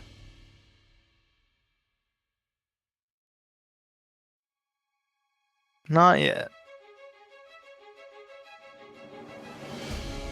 Yeah, we're going to word with Patrick. Wait. Patrick, join the booth. You got a copy? Yep, gotcha. Well, he's happy to get home in second here. Was there anything else you could have done in these 410? Just to get some more seat time. We were messing around with restricting the engine some. I think Tyler found it, and he had a missile out there. I was just trying to hold on a second from Dickens because he's coming on late. Oh, absolutely. Well, he was able to hang on there in second. Got anybody you want to thank for a good finish? Yeah, thank you for the awesome broadcast each week. Corey helping me out. Roger running the league. The pill draw lady for getting me last in every heat race tonight. And Dad and Uncle back home watching. Yo, that's Patrick Spangler, man, bringing it home here in second. Bring up Tyler here and let's get it. Hey, Tyler, you got a copy on me? Yep, I got you.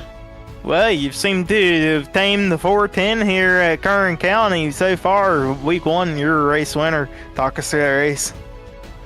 Yeah, just beginner's luck, I think. I bought the track about, 45 seconds before I loaded in. Figured it was probably a poor choice picking the 410s to cut my teeth here at Kern County. But having teammates Brandon and Patrick who have already ran a few laps here and some other cars definitely helped. And then, just kind of got lucky. I felt like I was sawing the wheel all over the place, but I guess everybody else was too. So worked out in my favor. Absolutely. Race win. You got anybody to like to thank? Oh yeah, just like to thank all the guys over at Training Wheels. So far, kind of week 1 here, we've had a pretty good showing. Everybody that puts this league on, all the guys at Coast to Coast. Thank you guys for the broadcast. I'll be excited to go back and watch this one. And that's it. Just thanks to everyone who shows up week in and week out and puts this thing on and puts on a good show. Yeah, folks, your race winner, Tyler Wilson. Absolutely, man. We'll bring up this guy here and let's get a word with him. Hey, Brian, you get a copy of me. Got you, buddy. Well, man, 410 sprint car, you pick up third. Talk us to that race. Very, very slick one. Just like the 360 race. Both were very slick and barely could get on the throttle at all. Saw those guys working the high. I was hoping could scoot by them on the inside, but just couldn't never put it to the ground enough to really get by them. Absolutely. I mean, did you think you might have had something for front two, or were you satisfied with third? I did. I felt like it was getting ready to get a little bit wider, and I felt like I could make up the ground on the bottom, but just didn't ever get there. So, well, either way, top three. You got anybody like to thank you?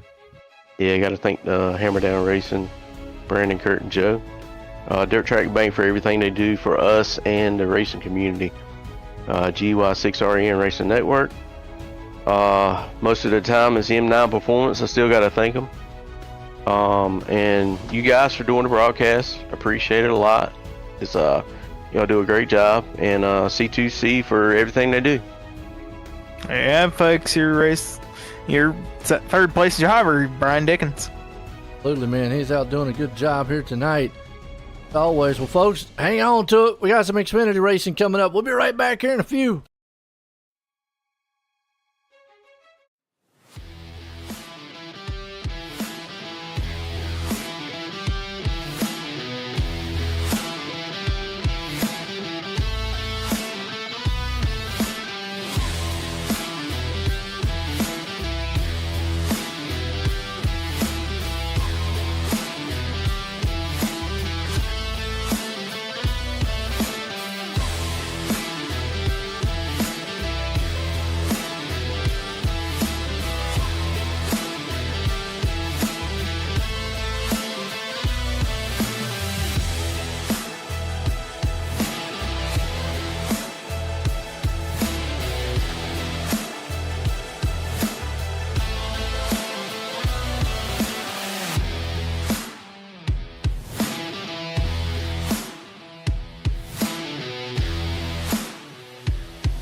All right, folks, here we go. Xfinity Series time here. All right, we go from the dirt side of things to the asphalt side of things. And me and Corey was up here just talking, and the paints work. So I don't know what's up on the dirt side there with Kern County and why they're just not working. Trucks worked last night, and now they're working with the Xfinity, so who knows? Gotta love technology.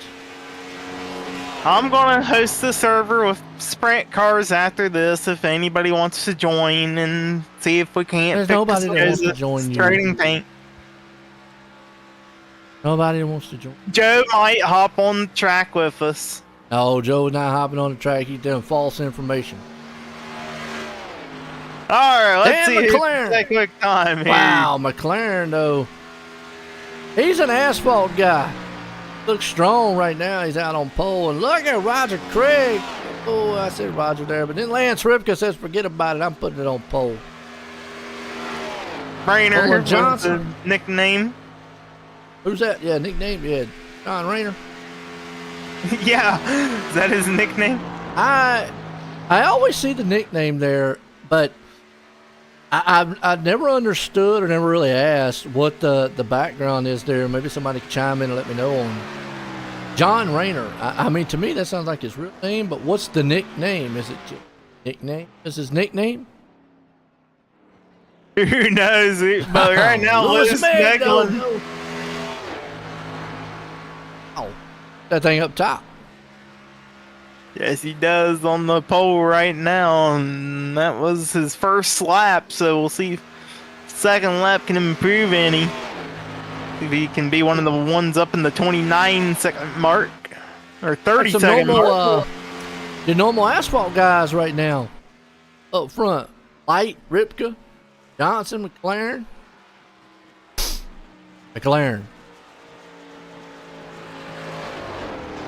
It's McLaren. The McLaren? It's like the car. No, it's not McLaren. It's like the car. Okay. Sounds good. I don't know how you say the car brand, but I always say McLaren. okay. Ferrari.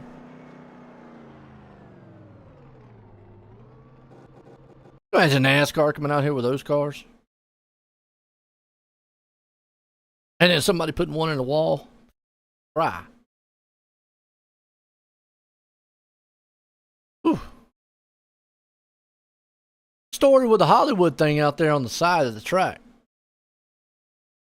Wait, hold on. Well, there's like a building out there on the side there that says Hollywood on it, but we're in Kansas here tonight. Speedway here for the hometown heroes. It has been an awesome night to kick this season off. Here for the fall season, we got the 305, 360, the 410 wing sprints. Had a lot of action there at Kern County. Really, really short style track there for the dirt guys. Definitely check out C2CRL.com, Coast to Coast Racing League. Looks like Lewis Meglin's going to put it on pole here for our Xfinity Series here. It's a casino. It's a casino. Okay. Oh, okay. They also have Final Cut Steakhouse too there. Jay, you want to go to dinner? We're going on a date tonight, ladies and gentlemen. We're going to the Final Cut Steakhouse on the turn to Kansas, and we're going to go gambling. Wow, sounds like a winner to me.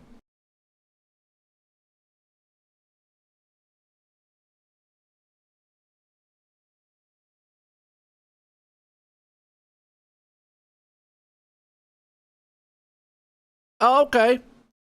I got some info for us. Mm-hmm. John Rayner, JR. Short for John Rayner. That's the nickname. Hollywood is Roland Olson's nickname. Now I'm curious on how he got the nickname of Hollywood. Not sure. That would be an interesting one to find out. He went in a movie? Maybe. Let us know. I was in a movie. Oh, Joe knows.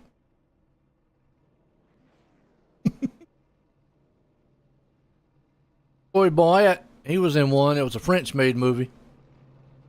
Last name sounds like French. We're getting set here to go racing. Reading them up here.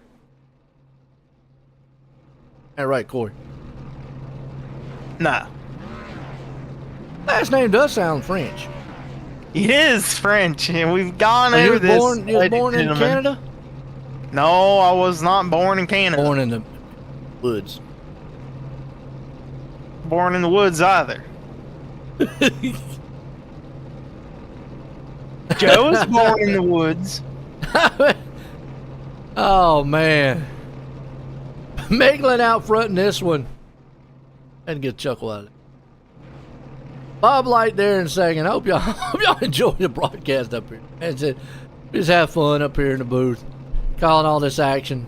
Get set here. And we were talking about G.J. Boydell's paint earlier.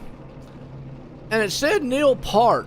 But to me, I thought that if it's what I'm thinking who that is, I thought it was Neil Pearl was his name. And if I'm not mistaken, that's the drummer for Rush. And a very talented drummer at that. I mean, he's one of the best in the world. Maybe his name is Neil Park. And I just didn't realize it. I always thought it was Neil Pearl, but nonetheless, wild paint job with G.J. Boydell there. I mean, I do know who the drummer for Rush was, and he was, if you've never heard him and you're a drummer, and all that is, he was one of the best in the world. It's awesome. Well, who do you think is going to tackle this track here? What I saw last night with the trucks, Corey, was tires actually made a huge difference here. Yeah, I mean, can be tire track at Kansas. It's one of the good 1.5 mile race tracks. Oh, yeah. 4 tire. Uh-huh. See here, as pace cars dropping off. We're going to get set for the Mission 22 restart zone. They're going to kick with a Lucy Olsen green flag as we're going to kick this hometown hero season off at Kansas in the Xfinity Series. Green flag, we're racing.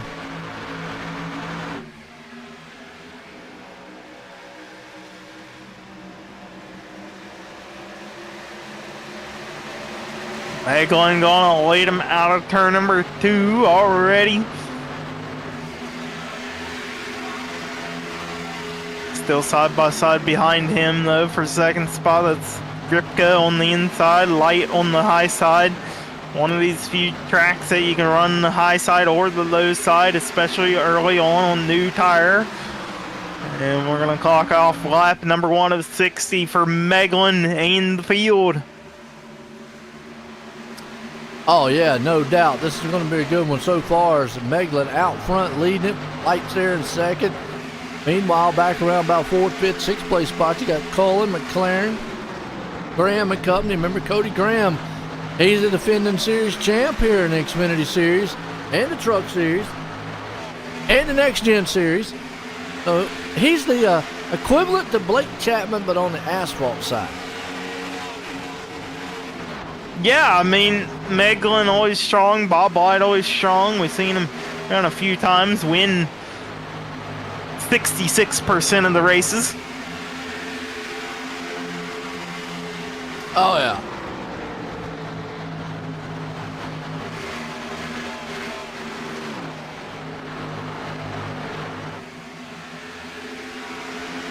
Right now, it's all Meglin out front leading it. Yes, it is.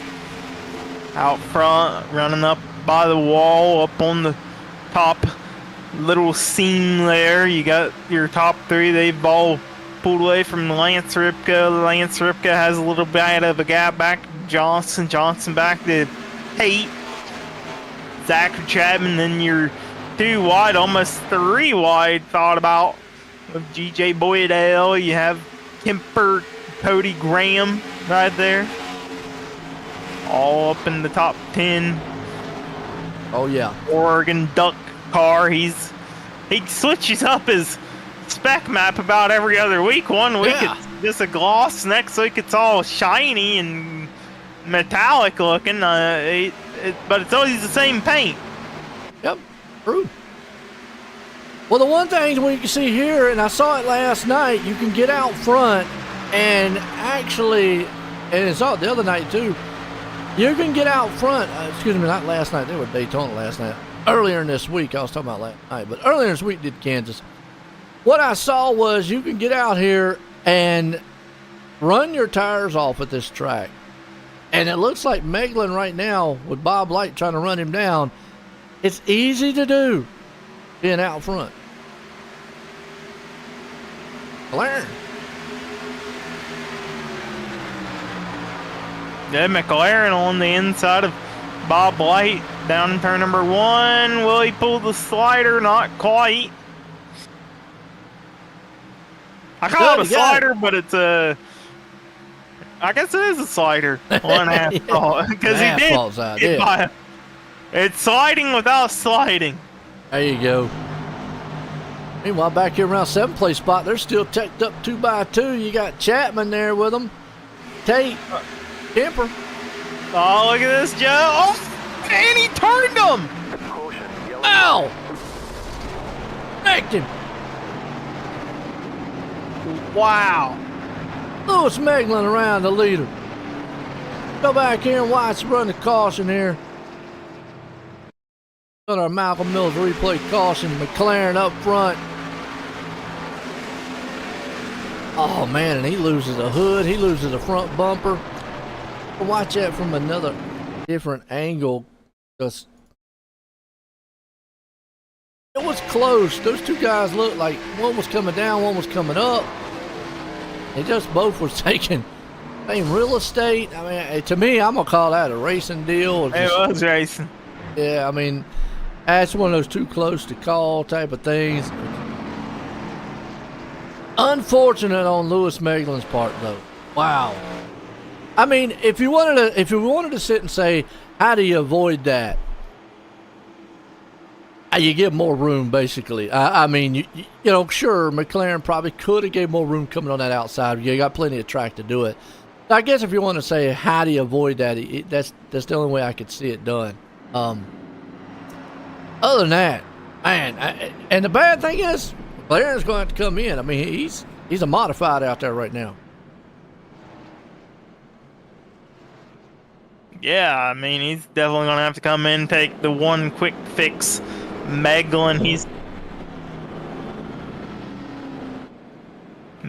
going to be getting the quick fix to get his number 50 all repaired, and he'll go a lap down, maybe 2. Shouldn't go 2 laps down, maybe only 1, as long as he gets towed, gets repaired, doesn't take tires, and the field can't get back around to him. So he'll be looking for a caution to get a lucky dog. 50 laps remaining. Bob Light taking over the race lead over Lance Ripka and Jeffrey Kemper.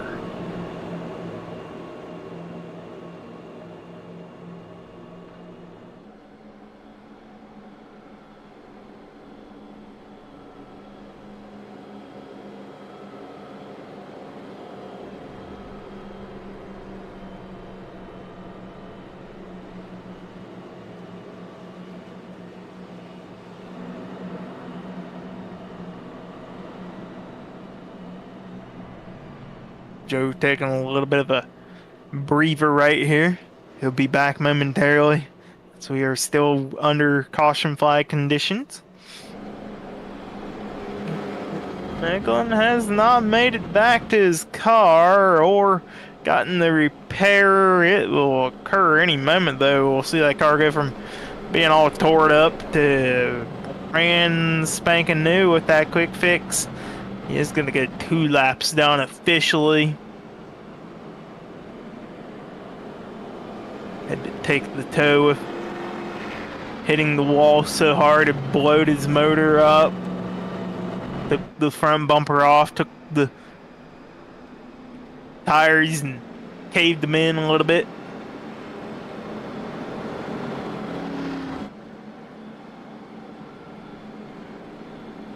So he'll be looking for 2 cautions, get back on the lead lap, and he's got to get out sooner than later because the pace car lights are off. If he hurries up, he can tag the tail end of the field. If not, he'll go 3 laps down. He is 2. All right, welcome back, Joe. Lewis has gotten a new car, but he's 2 laps down, and the field is getting ready to get to the Mission 22 restart zone. He was able to drive on around and get a quick fix. He didn't blow up when he hit back in 13th, though. Yes, he is. He's got to come back up through the field, but Bob Light in control for the Mission 22 restart zone, and the Lucy doesn't go green flag. Light gets that jump out front. Remember we talked about earlier, you can get out there and get up front and tear those tires up. That's what he doesn't want to do. I mean, you know, yeah, you feel good getting out there. We had some guys in the back make some pit stops here under caution. Be interesting to see how far they can take this thing tonight. You got Jeffrey Kemper there in second. He was able to get around Lance Ripka, Jeremy Tate, Daniel Blau. The battles going on back here. And now he plays old Roland Olsen down on the bottom side there. Battle Patton and Chapman in round 10. Yes, he is. That's where you see them all 2 wide bunched up. 3 wide, and we got a slow car right there. The 87 has to get out of the throttle for Dan McLaren. Who was that in the 87? Was that Patton? Patton? Wow, Patton. Yeah, man, he got in the wall. I was able to get around. Chapman went threaded the needle. Wow, it was close quarter racing right there. Well, Meglin, he wants to see him wreck because he needs 2 lucky dogs to occur to get back on that lead lap and challenge for this race contention. First race back on the season. Yeah. Down heroes. Old Roger Craig back here. Old 747 machine. Looking strong. And Cody Graham pitted on that pit stop too, so he's marred back here in traffic. Let's see if he can get going. Some of the guys back here didn't take tires, though. Dan McLaren took tires, and you got, remember I told you earlier, tires matter at this track. You can already see, making up ground. Well, yes, I had to get that quick fix and probably that too, yeah. Showed a little bit of his tires when he slowed might up. as well get tires. I mean, they had to put a whole new front end to that thing. Mm-hmm. Like it didn't even blow the motor on it. No, he did not. Not enough of an impact to blow it up. Pulling Olsen right now, falling back to 14th place. You got Cody Graham. Cody's trying to make up some ground himself. He's marked back here in 13th. That's where a lot of action's happening up back here to back. Colin Johnson, who had a pretty good start, he's falling back. Hard charger, though. Jeffrey Kemper up 10 spots up in second right now. And Kemper grinding the wall down a little bit. He'll lose the spot to Ripka. Joe, you jinxed him. I know. What do you say? What do you say, Joe, to Kemper? Don't get excited and start talking about him. Look who's up to 5th, though. Man, talk about a rocket ship. Yeah, but what is that doing to his new tires that he put on back on the yellow flag? Is that going to affect him any? Well, yeah, and this is a good conversation here because you talk about, you see him coming through the field. Obviously, the newer tires are working well for him. But at some point, get up here to where you need. If you're not going to be able to catch the leader and you feel like you're tearing your tires up to catch the leader, maybe just start to kind of ease up a little bit and save some of the tires. You made up a lot of ground. Now you're back in contention where he's sitting at right now. So now it might be the time to be like, okay, I had to run hard to get to this point. Now maybe start to save a little bit. And that's not the way to save, getting the wall. Well, it ain't going to do much on the tire, but now. Might do That's not the way to slow arrow. down. Oh, Kramer is... That was Kramer going backward. Mike Cranmer was trying a new way around the track. He's side by side back here. He got in the wall a little bit. Got Chapman behind him. Still there. Still got bunched in the back a little bit. Bunched. Oh, he just came up and him and Chapman got together and then he just rode the wall backwards. All the way across start finish line. And that's Preston Kramer, by the way. Just his name on SDK said it as Mike. I don't know. I can fix it though. Fix it. Well, it ain't gonna do much unless you go on board and show his name on the bottom left corner anyways, Jeff. Well, it shows the names up. Yeah.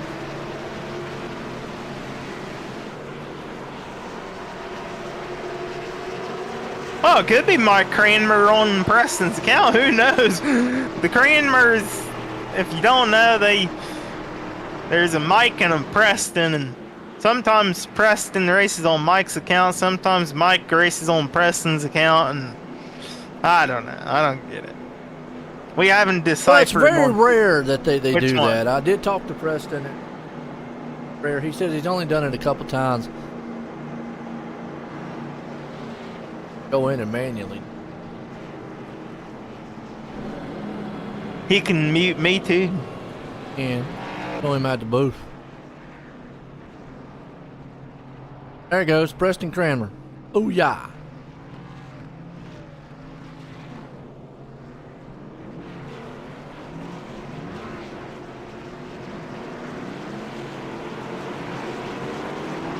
Now we got Preston, who's going backwards on the track. And he's going to come up and give me a message. Hey, man, that ain't me in the car. That was actually Mike. That's going to be the next message. Yeah, that'll be the next message. That wasn't me. He ain't going to take credit for that one. He's like, that wasn't me. What's that song? It wasn't me. Uh-huh. He caught me on the front stretch. It wasn't me.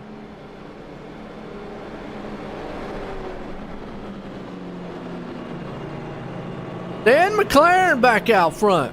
Wow. Out front. They pit. Oh, yeah, everybody pitted. And Bob Light pitted, but did not take 4 tires. Had an 11-second pit stop. Kemper got 4 tires. Ripka didn't. Blau did. Looks like Boydell, Chapman. I don't know if you would not want to take 4 tires. I feel like under caution, it's pretty much a no-brainer. Take the 4 tires. Yeah, but look at who's in second, Joe. Is that your driver? Craig. There we go. Craig, man. Don't wreck, Craig. Craig, I know I don't talked listen about to you us. in the 410, but don't just Don't turn listen to the us. stream off. Do not hear us. You can hear us Yeah, don't afterwards. listen at all. I know old Craig. Bill Calder. Bill Calder, he out there likes listening to us. Oh, what's up, Bill? How you doing? Hey, is Bill actually watching us? I mean, I imagine he is. He ain't said anything. I imagine he is. I know he always likes watching. But Craig up 12 spots, too, though. Pat Boyd's got the hard charger. He's there in 4th. He's up 14, so good charger through the field. Not bad. Problem is the top 7 pitted on lap 9. They're definitely going to have to make another pit stop here. Hell into this thing. So everybody else was able to take it to lap 20, although those 2 cautions did help out. So I'm saying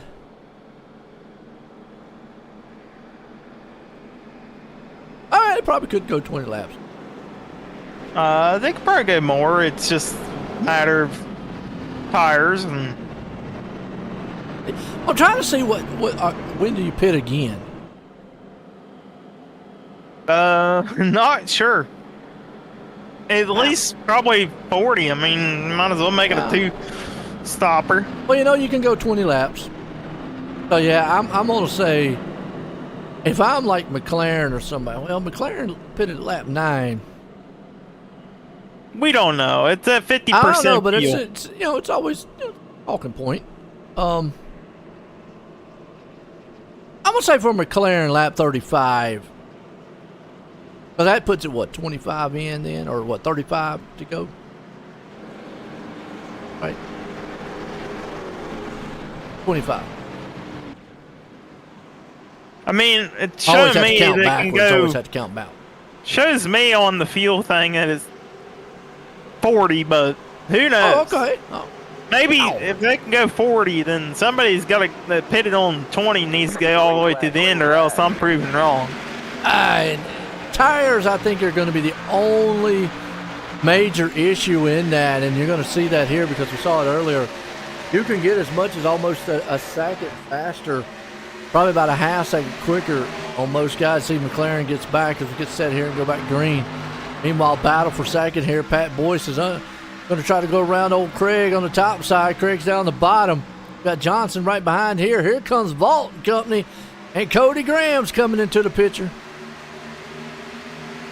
Yes, he is your defending champion, but he pitted back on lap 9. Bob White, he's going to try to make his way up through the field with the newer tires. Yep. White's looking good. He's up there, the 5th plate already.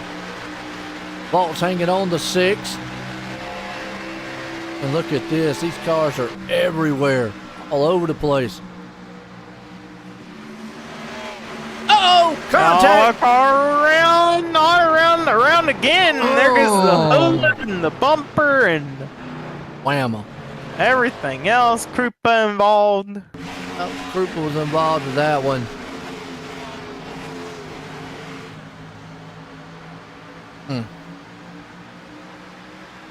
On the inside, or he's on the outside there. Kemper was on his inside. Awesome momentum.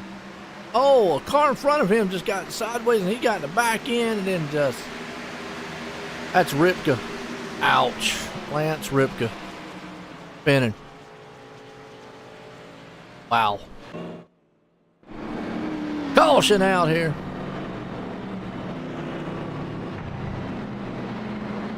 Wrecking early.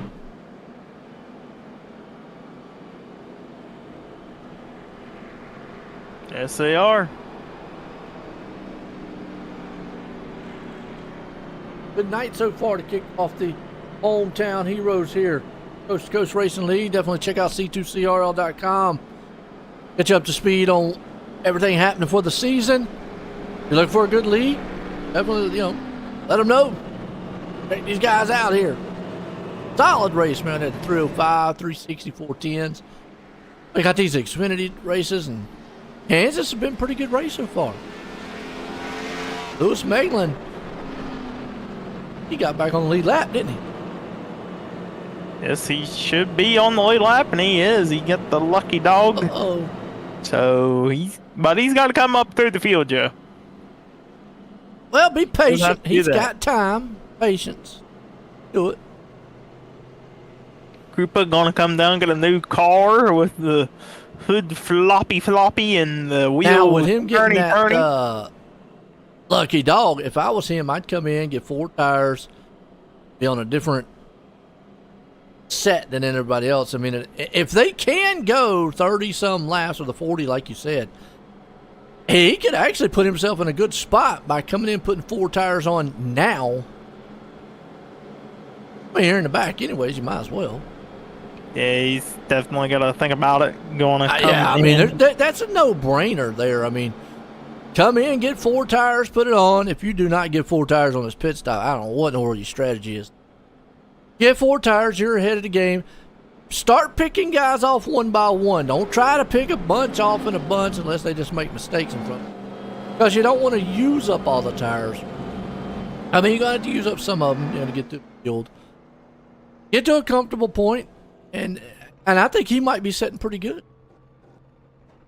Yeah, and I mean, you just gotta have patience as you come up through the field. You still have over half a race to go. As Krupa calls it quits, he forgot to check a quick fix or already had used one.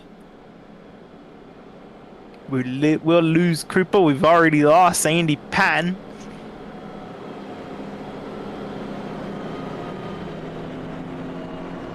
Nice. Boyce, Johnson, Greg, Clarence, man, leading them out here. Had to go back green here. Kansas here tonight, kicking out the hometown heroes for the Xfinity Series. We're almost halfway home in this one.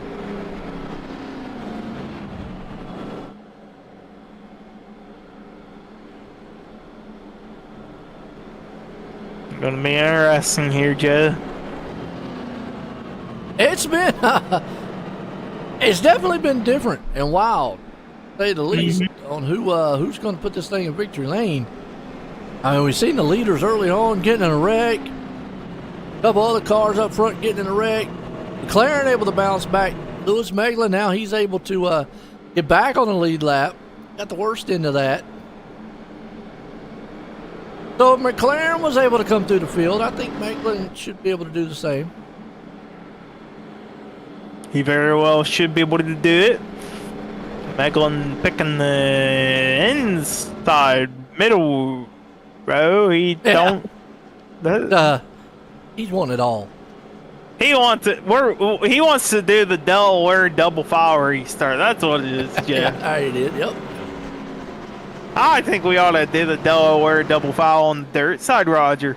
Can we do that? Can we attempt it one night? Do they even know what that is? Do you know what it is, Jeff? I do. Had a league did it. Very good. Leader gets I'm to be sure out they front. know. It's actually an advantage for the leader. I don't like it. I'll be honest with you. I don't like it because then it's an advantage for the leader. And if you get a guy like Blake Chapman out there all the time, then it's a no-brainer that he's going to win that race. Green flag back at it. Lucy Olsen underway here tonight. McLaren out front. Oh, big battle. Had the boy. Here comes Johnson. He just bulldozing his way up to second.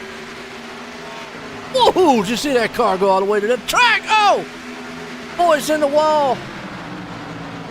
They're three wide. Come on, are you kidding? Boys still slamming into cars here. Oh, boy, what a front of events McLaren. Hold on to your butt on that one. That was close. Well, look at McLaren, though. He liked that because it is all the way out front. Comes Kemper, man, riding hard on that top side, trying to battle Johnson there for second. What I talk about, though, with tires, though, you get out there, it's real easy to overdrive these cars. You guys are going to be hurting if we get a long green flag run. You got Graham up there in the 5th place spot. Chapman hanging on back here, 7th. Light's able to fall back. He's in 6th.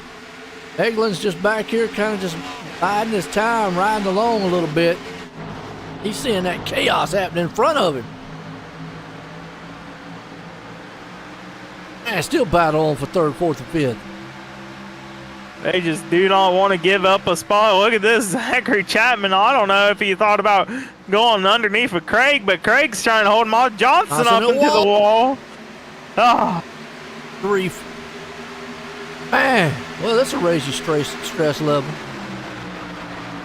Joe, what is your stress level right now? I don't know about mine, but these guys out in the seat, man, I imagine, boy, that's like, wow. If I was in a VR right now, I'd be like, whoo. We need to get one of these guys with one of those heart rate monitors and I got have it one on our camera. Oh, boy. What is your heart rate, Joe? Oh, no.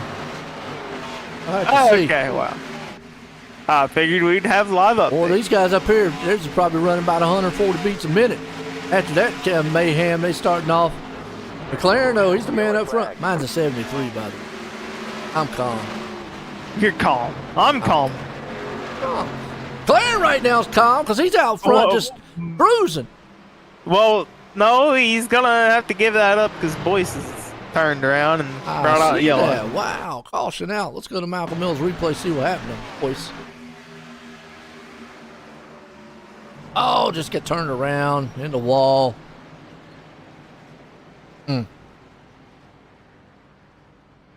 Yeah, now I might try that when I put my VR on and all. Can you imagine the heart rate, man? Oof, then. Joe's gonna have a high heart rate when he one-on-ones me on all the tracks. That'd be easy. We're gonna do a charity stream for that. We should. We should do this charity stream. Me and you, one-on-one. Sure. What the caution in the was that? We could do the mountain climb. We're in the caution here tonight. Hometown Heroes. Looks like everybody on pit road. Folks, we'll step away here for a second. We'll be right back. For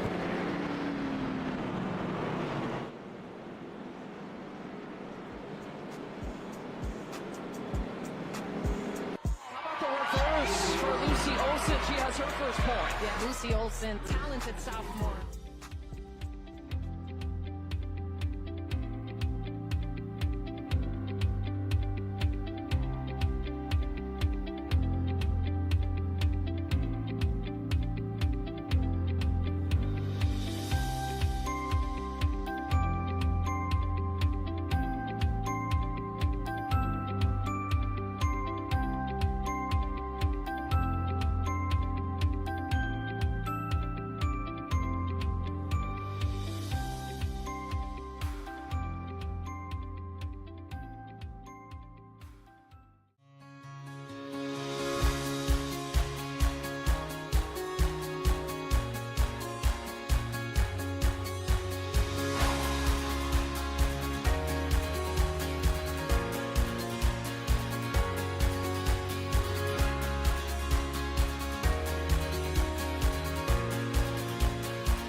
All right, we're back here, folks. Green flag back on the way here. Jeffrey Kemper out front. We were just noticing there during the break that Dan McLaren pitted twice. Not sure maybe he just didn't get that thing topped off or had a penalty or something happened on his pit stop, but had to come back down. And that could be detrimental to him because it puts him back in 13th. Meanwhile, Lewis Meglin, remember early on? Oh, man. Now he's back up front here. Yes, he is. Still a good bit of race to go, though, for Meglin, and he's on the inside of Roland Olsen right now. Oh. Daniel Blau's there with him. Duck machine back up. Here comes Cody Graham. Inside of that's Bob Light. So you got some heavy hitters right there amongst each other. A lot of guys pitted. Bob Light was the first one that pitted at lap 35. Got 4 tires. Never mind. Light is around again. Oh, and Cody Graham's involved with that one. What are you kidding? Caution out. Gambler Motorsports. Man, that just is like heartbreaking. Let's go back and watch what happened. Cody Graham fighting it all the way back up to the front. Got caught up in a wreck early on. Now Bob Light caught up in his light was on the inside there.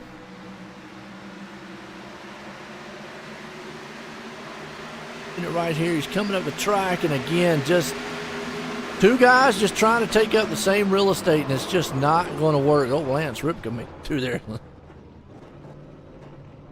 Man, two of the fast guys pretty much probably doing in. It's because you can see Bob Light, he's smoking. He'll try to make it a pit lane. Woo! Boy.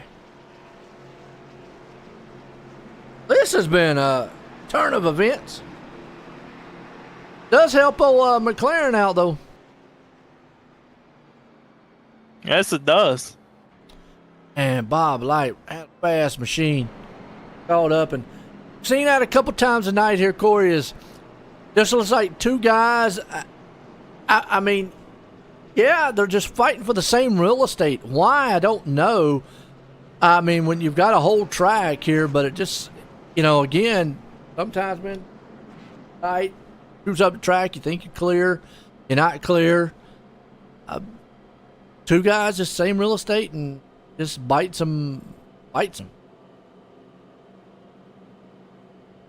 Yeah, I mean, just hard racing, and you get into each other and end up both of you wreck and got to go to the back, get a new car. And not much left racing left. You look at out front, Joe. Look at he's leading under yellow. Duck man. He's Who's behind him? Duck and airplane. Which one flies quicker? The airplane or the duck? Can we do a test? Would imagine the plane. I Well, think it all depends on what plane it is, too. All right, all right, Craig's in a 747, so that's going to be faster than. Okay, what if Craig was in a crop duster? Then the duck might have a chance. The quack, Affleck. No Affleck, unfortunately. Somebody needs an Affleck paint out here. If anybody wants an Affleck paint, let me know. Yeah. Colin Johnson, we missed a corgi on his. He switched up. At least had to put a corgi somewhere on there. Maybe on the back or something.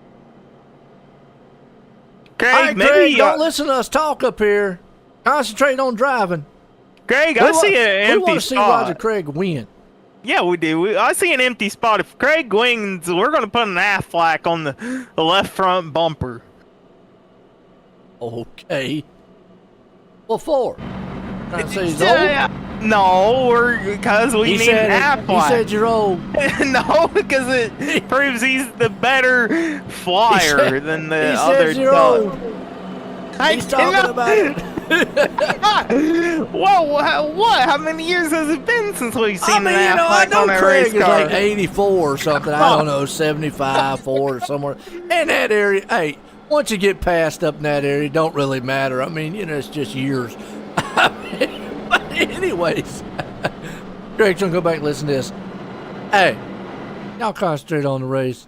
We concentrate on me. Well, I mean, he needs to put the Affleck on there. Bring out his inner Carl Edwards. Yeah, bring out his inner Carl Edwards. We do want to see him do good. I mean, don't get me wrong. We want to see everybody else do good, but I always try to root for old Craig. He's kind of an underdog, so to speak. He can do lights off. He can do a backflip when he wins, like at Carl Edwards. Throw his back out. Yeah, there would be so many bones cracking. If any of us tried it. Lord of mercy. All right, Blau out front, Craig in second, Vault's third, Johnson fourth. We got Dan McLaren up in fifth. Getting set to go back green. Here we go. Lights off on the pace car. Kansas Motor Speedway here for the hometown heroes. C2CRL.com. Check it out. Coast2Coast Racing League. Here we go. These cars about to take that hard left turn off on pit road. Get us up here to our Mission 22 restart zone. Bunch them up. Green flag, Lucy Olsen, green flags in the air. And you see Daniel Blau gets on the hammer. Craig's there behind him. Battles happening for third and fourth. You got Johnson and Vault side by side. And look at this McLaren shoving it 3 wide on the high side. That high side, the dominant lane around Kansas, the 1.5 mile track over here in Kansas City, Kansas. Yep, that's it. See McLaren's trying to see if he can't come to the front here with that Bass Pro machine. He's got Johnson on his outside, and he's going to, if he can make short work of Johnson to take over the third place spot, he does. Meanwhile, back here in 8th place spot, they're side by side. You got Ripka, Kemper, Meglin. Well, those guys are battling hard. Yes, they are. Kemper on the inside, Ripka in the middle. A little bit of aero looseness right there out of Kemper. Had to lift off the throttle to save it. And look at this up front. Still, you got them side by side. You get the duck. Or not the duck. I guess it's the airplane versus the bass man airplane versus the bass. Well, now Roger does like fishing. Yeah, that's why you let him buy. That's why you let it. Dan McLaren go. Yeah. Oh, but McLaren at the wall. He overdrove the turn, got up there, caution out John Rayner. Unfortunately, around here, we'll see what happened to him. The Malcolm Mills replay. Again. I don't know if the spotters are saying clear or what, but again, just taking up the same real estate as somebody else, and it just did not pay off for old Rayner as he hits the wall. Ow. Awesome. Hey, who your favorite drivers are out there, folks? Who you got? Lau up front, McLaren's coming. Check on, Meglin's back in 8th.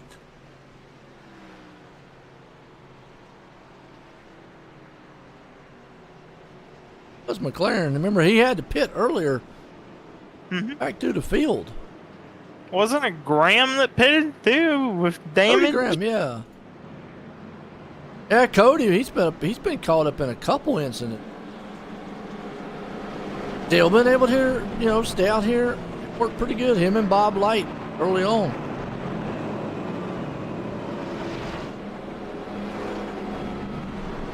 Good race here, though. Taney.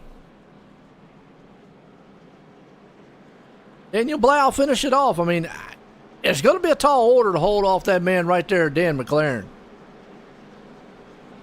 Yes, it is.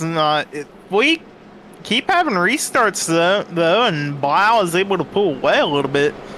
And McLaren hits the wall a couple of times. He could hang on. Now we've got a little bit of racing left to go, a little over 10 laps, but we're going to have about 10 or less when we go back green, so...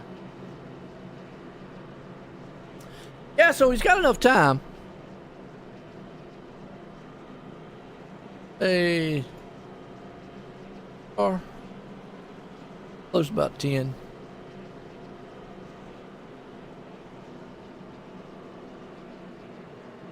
Been a good one, though, here at Kansas. Kicking off the hometown heroes. Defending series champion here, though, not having the night he wants. He's got caught up in a couple messes. Yes, he has.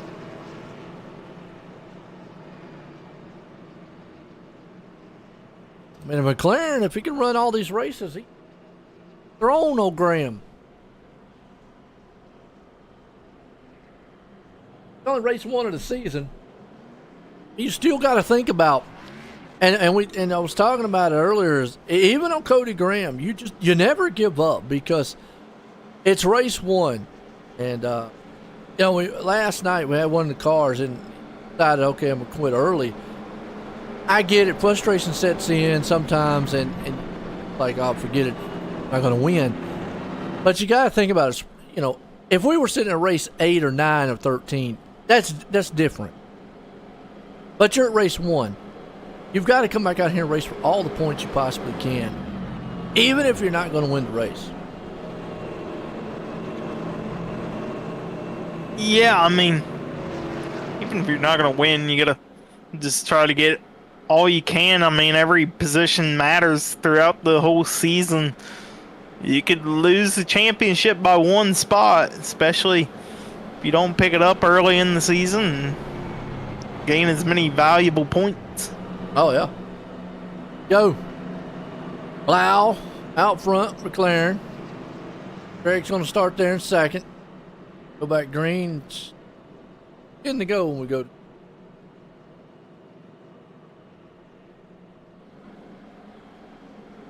Yeah, we're going to be about 10 to go when we go back green here. We'll see where Blau wants to line his duck machine up at, if he wants the inside or the outside. It looks like he's picking the outside, probably the best lane to go with, especially with how strong McLaren is up top. But McLaren is strong on the bottom too. Well, they both pitted about the same time, and neither one of them are sitting on 4 tires. A 9 and a 5 second pit stop. So tire wear should be about even for both of them. Daniel Vault, though, pitted at 35. He has the newest tires of them. So if he can keep that thing straight, and Greg does too, Jeremy Tate. So we'll see if. I think what they need, those guys need, is this thing to go green, because these cautions are helping Blau and McLaren. But if it goes green and the guys behind them don't use up all their tires, I think by the end of it, they might have the advantage. We'll see how it plays out. Getting set to go back green here. Well, we also don't know when Blau last took tires or McLaren last took It tires. was before 35. It was somewhere before 35. It was tires before. Remember, I had to say, if I had to say, it'd probably lap 20. Remember, everybody's pitted around 20, so he could be sitting on quite a few right now. But nonetheless, 22 restart. Lucio's a green flag. Oh, I'm spinning the tires just a little bit up front. I helped out McLaren there. Yes, it did a little bit. McLaren on the inside. Is he going to be able to steal away the lead coming out of turn 2? This is his best shot. He does.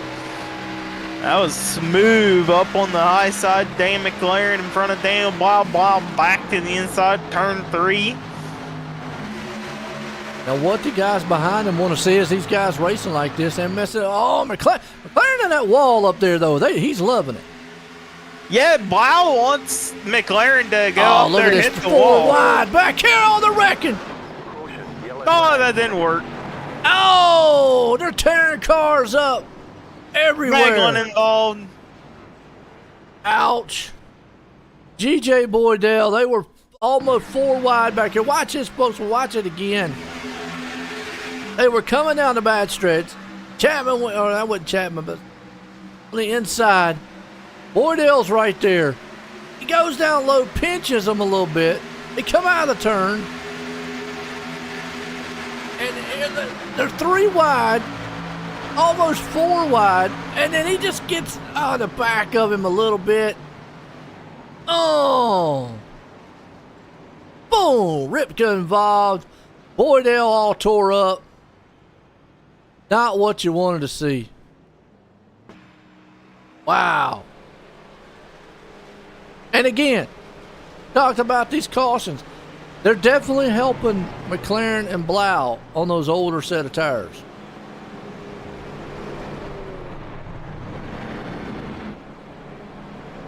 Absolutely. Wild race. You know, Roger Craig during that little sprint there was able to hang into 3rd. I'm just worried about the restarts here. McLaren on the control with it.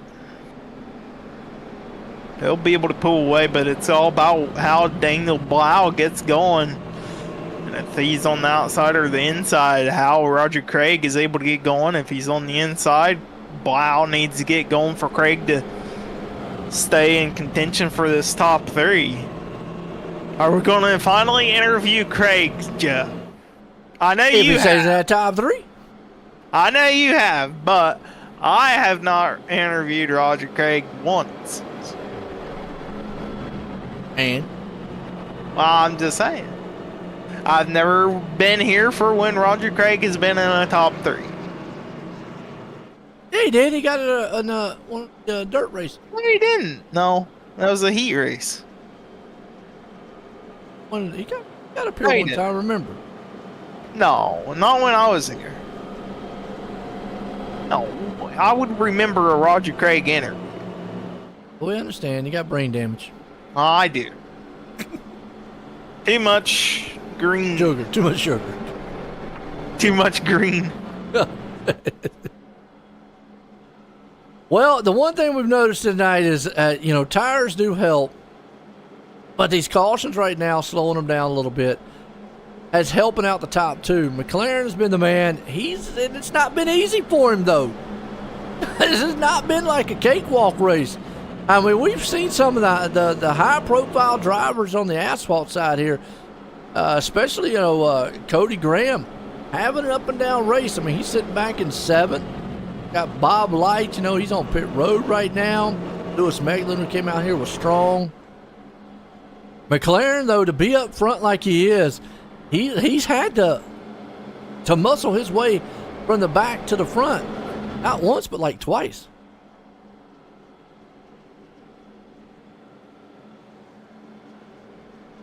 Yeah, he's had to come up through the field a couple of times, and not going to be a green white checkered quite yet. No, it's not going to be a green white checkered. We won't get there. But if there's a caution in between. Yeah, if we get another caution, it's green white checkered territory. But right now, we're going to look at maybe 4 to go, maybe 4 to go. If the lights go off this time. So we saw Daniel Blau take the outside. Does McLaren take the outside? I think what hurt them that time on that stuff is they both spun the tires, and that kept McLaren side by side with Blau. Normally the leader has that advantage, but remember, we just talked about it. They're on a massive amount of older tires, and Craig and Vault and them back there need to realize that. They need to understand that those guys up front, they need to put pressure on them, make them run their car hard. Don't give them it out front to where they can be easy on it. They need to keep the pressure on them and go, because those tires will give up. I mean, no amount of skill you've got. Now, the flip side of that is you're running out of time. Even if it goes green the rest of the way, you don't have a lot of time here to make that work. So it's go time for these guys. Yes, it is. They got to go. And they got to go now. They can't wait around. Craig needs to put the hammer down. Craig does need to put the hammer down. This is one of those tracks. Tate, all them guys back there need to go with those new tires. If you feel like you've got enough tire left, then it's go time. And Vault and McLaren, Blau and McLaren, they're up front. They've got to be careful. Pace cars in. 22 restart. Lucy Olsen green flag, and you see, man, McLaren got the start, and that's what Craig needed. Craig needs to understand this right now. He needs to go. Go. He needs to give it gas on the bottom. That car will stick, Craig, if you let it. It will. Go. You don't want to drift up, not in front of Daniel Blau. You want to try to stay next to him. Don't let the side draft and caution already out. But Craig was up ahead of Blau. Will it give back the position? We'll find out as we go. Look at that. Oh, no, it don't give positions back. It will. It's asphalt. They don't give positions. I said, will Craig keep the position? Don't give positions. This is asphalt. This ain't dirt. Give up with that rule on dirt anyway. That's crazy. Make me mad if I had to give up. All right, Pat Boyce, what happened to him? On the restart, and then Colin Johnson just went in hard. Boyce up the track, and then just kind of started to come down to him, and Rayner just got together and spun around. Wow. Okay. So evidently, it looked like Craig wouldn't across him when the caution came out. That would be the only reason why he would not get. Like Blau got right back in front of him as caution came out. Maybe not. It was close.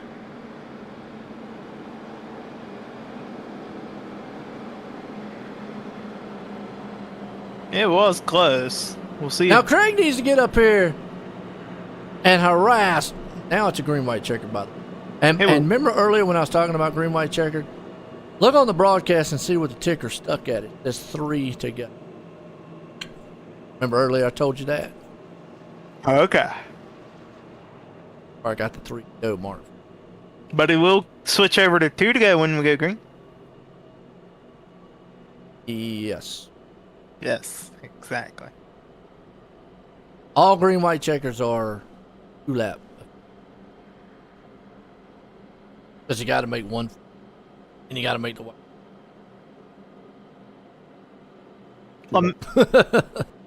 It's green, comma, white, comma, checkered. And that's not 2 laps. green, white, comma, checkered. Laps. Yeah, that's 2 laps. That's 2 laps. Oh. Yeah. Did I That explain common that core good? out, man. Get your fingers and toes and start going. Come on. Did I explain that good enough? The green, comma, white, comma, Now checkered. in dirt, we've seen white checkered. Yeah, we've seen them go We've seen green, that. white, comma, checkered in dirt. Right, but I That's- mean, we've seen it even further than that. We've seen white checkered, which can happen. It's rare, but it happens because there is no green, white checkered dirt. So you theoretically could have a 1 lap shootout in dirt. Crazy. Happen. All right, let's look at the scenario here. We got Dan McLaren out front. With him being the leader, that's going to help him out. Craig right now,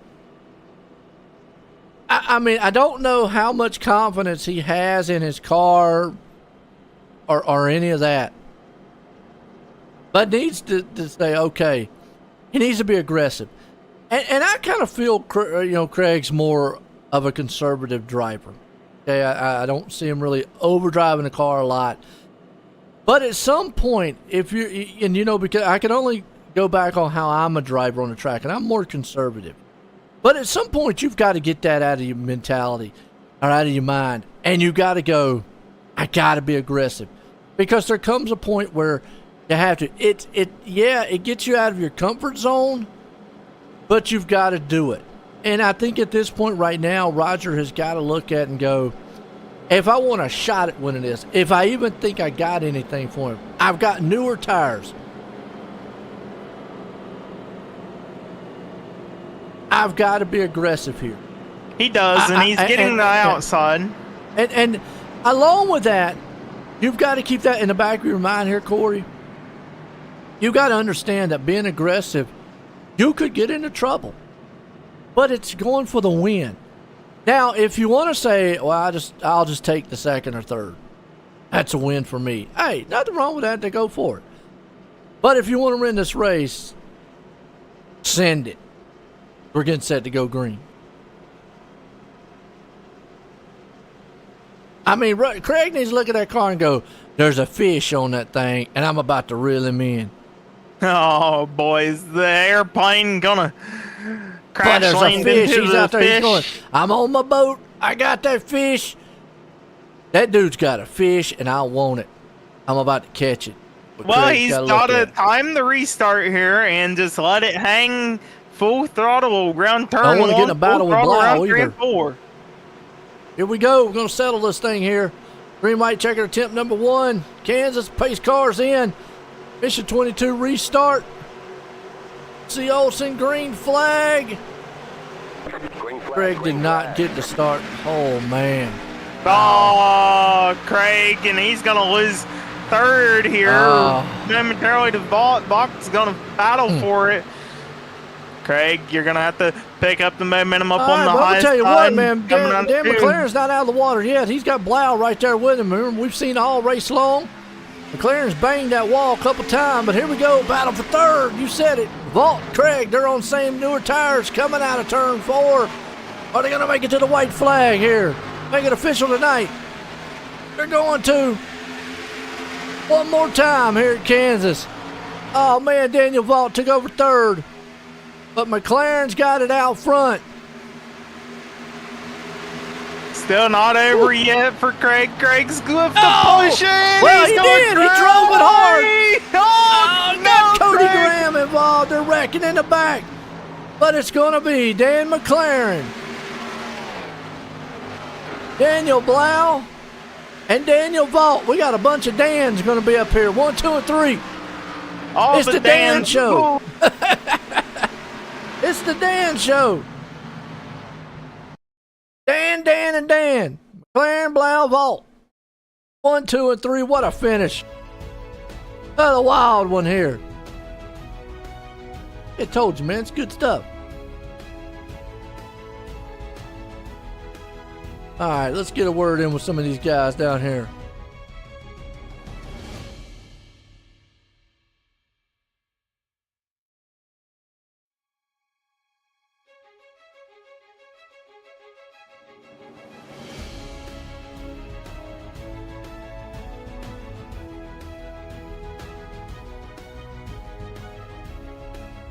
Let's bring up Vault here and let's get a word with him.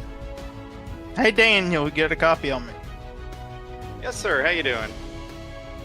Well, crazy last final restart there for you. You were able to get up to the podium finish. Talk us through your race.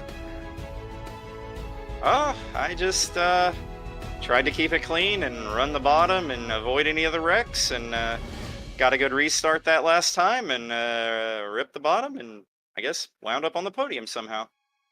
Well, absolutely. A podium finish at Kansas to open up the season. You got anybody to thank you? I just Gambler Motorsports in the league.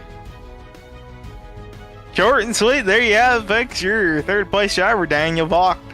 Yeah, let's bring up man here on second place, Daniel Blau. Let's get a word with him. Hey, Daniel Blau, you got a copy on me? Yes, sir. Well, man, 11th to 2nd here at Kansas to open up the season. Just talk us through your race and how you're able to get it done. Yeah, I didn't qualify nearly as well as I wanted to. I really thought I'd end up in the top 5, but starting in the middle of the pack, just had to be patient in the beginning, man. It was like a hornet's nest coming up through there, but the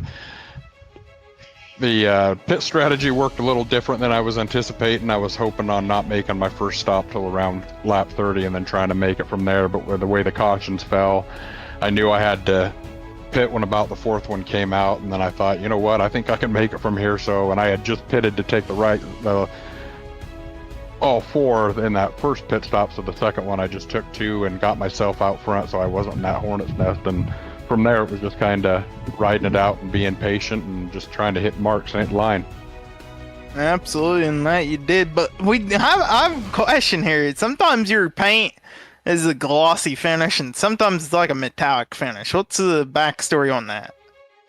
Just like the ducks, I've got about 16 different color combinations on my wraps, and I'm not done yet. I'm still working on some chrome ones, but yeah, the ducks change uniforms every game, and I try to do the same with my cars. I rotate through about 6 different ones.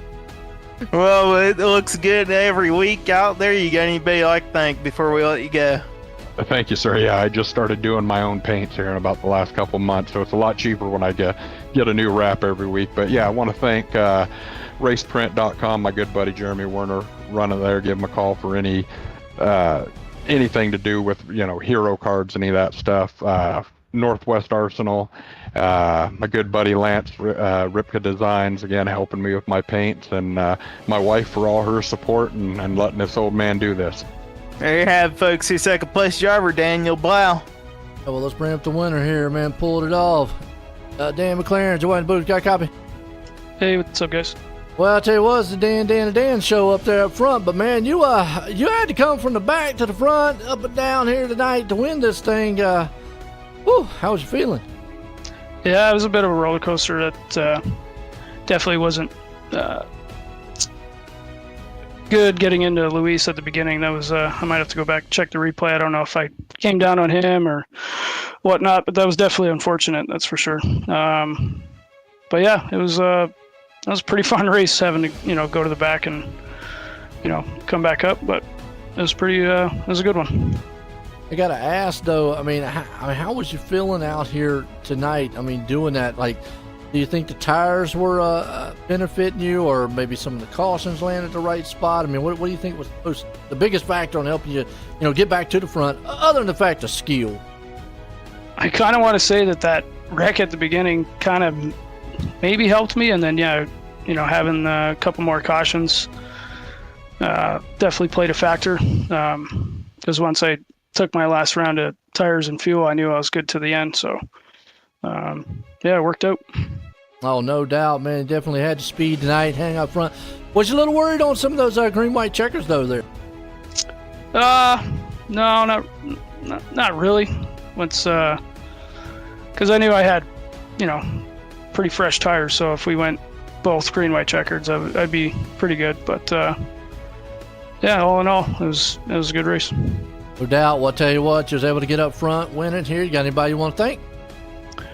Yeah, it's been a while. I want to say thanks to all the guys at Venom. Haven't really seen them in quite a while and been off for quite a bit, so it's good to come back and get a win. And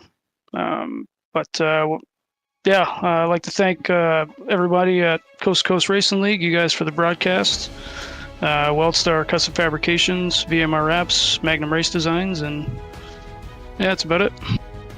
Yo, winner tonight, Dan McLaren, putting it in victory lane for the Hometown Heroes Xfinity Series. Corey, man, it was exciting. We kicked it off with the 305s, had the 360 and the 410 wing sprints, the Kern County new track. Then we had it here at Kansas. Exciting race on the asphalt side. What a way to kick off and start the season here, fall season for the Hometown Heroes. Yes, it was, and we got 11 more weeks to do this, Joe. Figure out who's going to be the dominant drivers and figure out who's going to win a championship. I think it's going to be exciting. Well, folks, hope you enjoyed it. For myself and everyone here, have a good night.